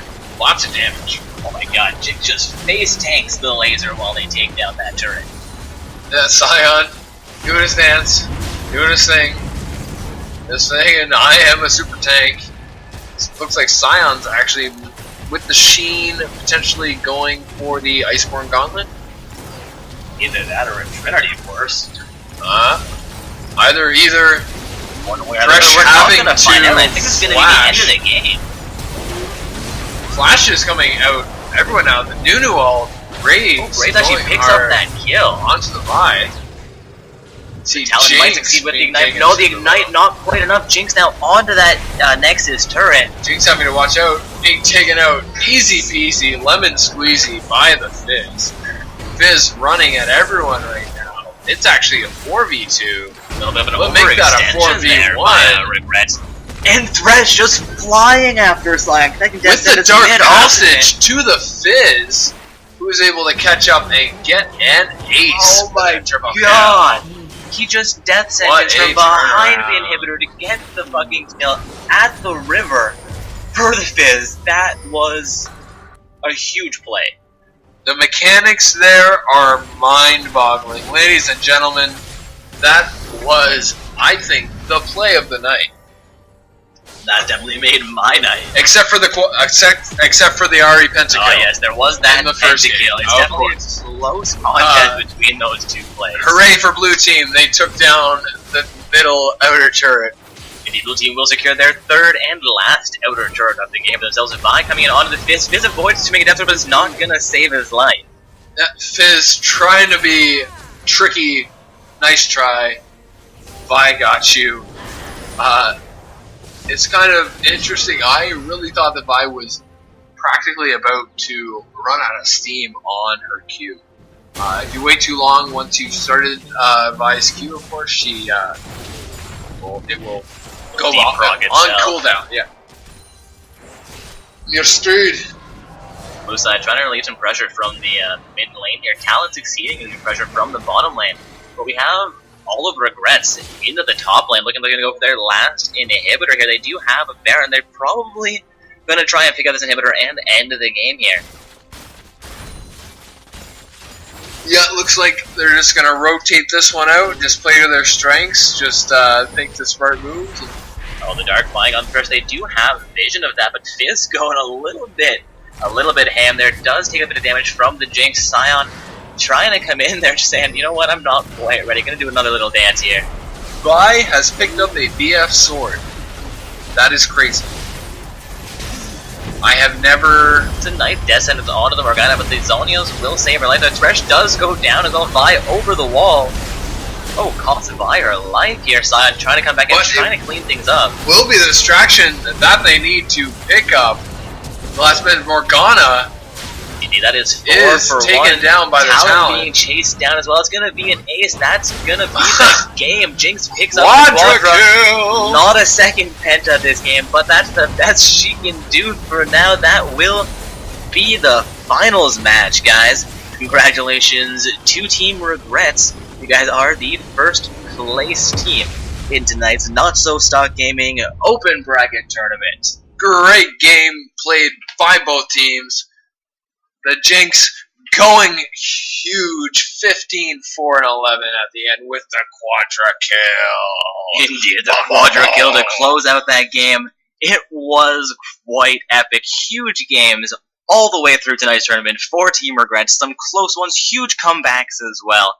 But guys, with that, we are concluding tonight's tournament stream. So good luck to everybody remaining in the secondary tournament there. The brackets will continue to update. Admins should be available on Twitch chat for you or by email should you need us. But our main event has now concluded. So this is Dark Corpse And Brick Panzer signing off for the evening.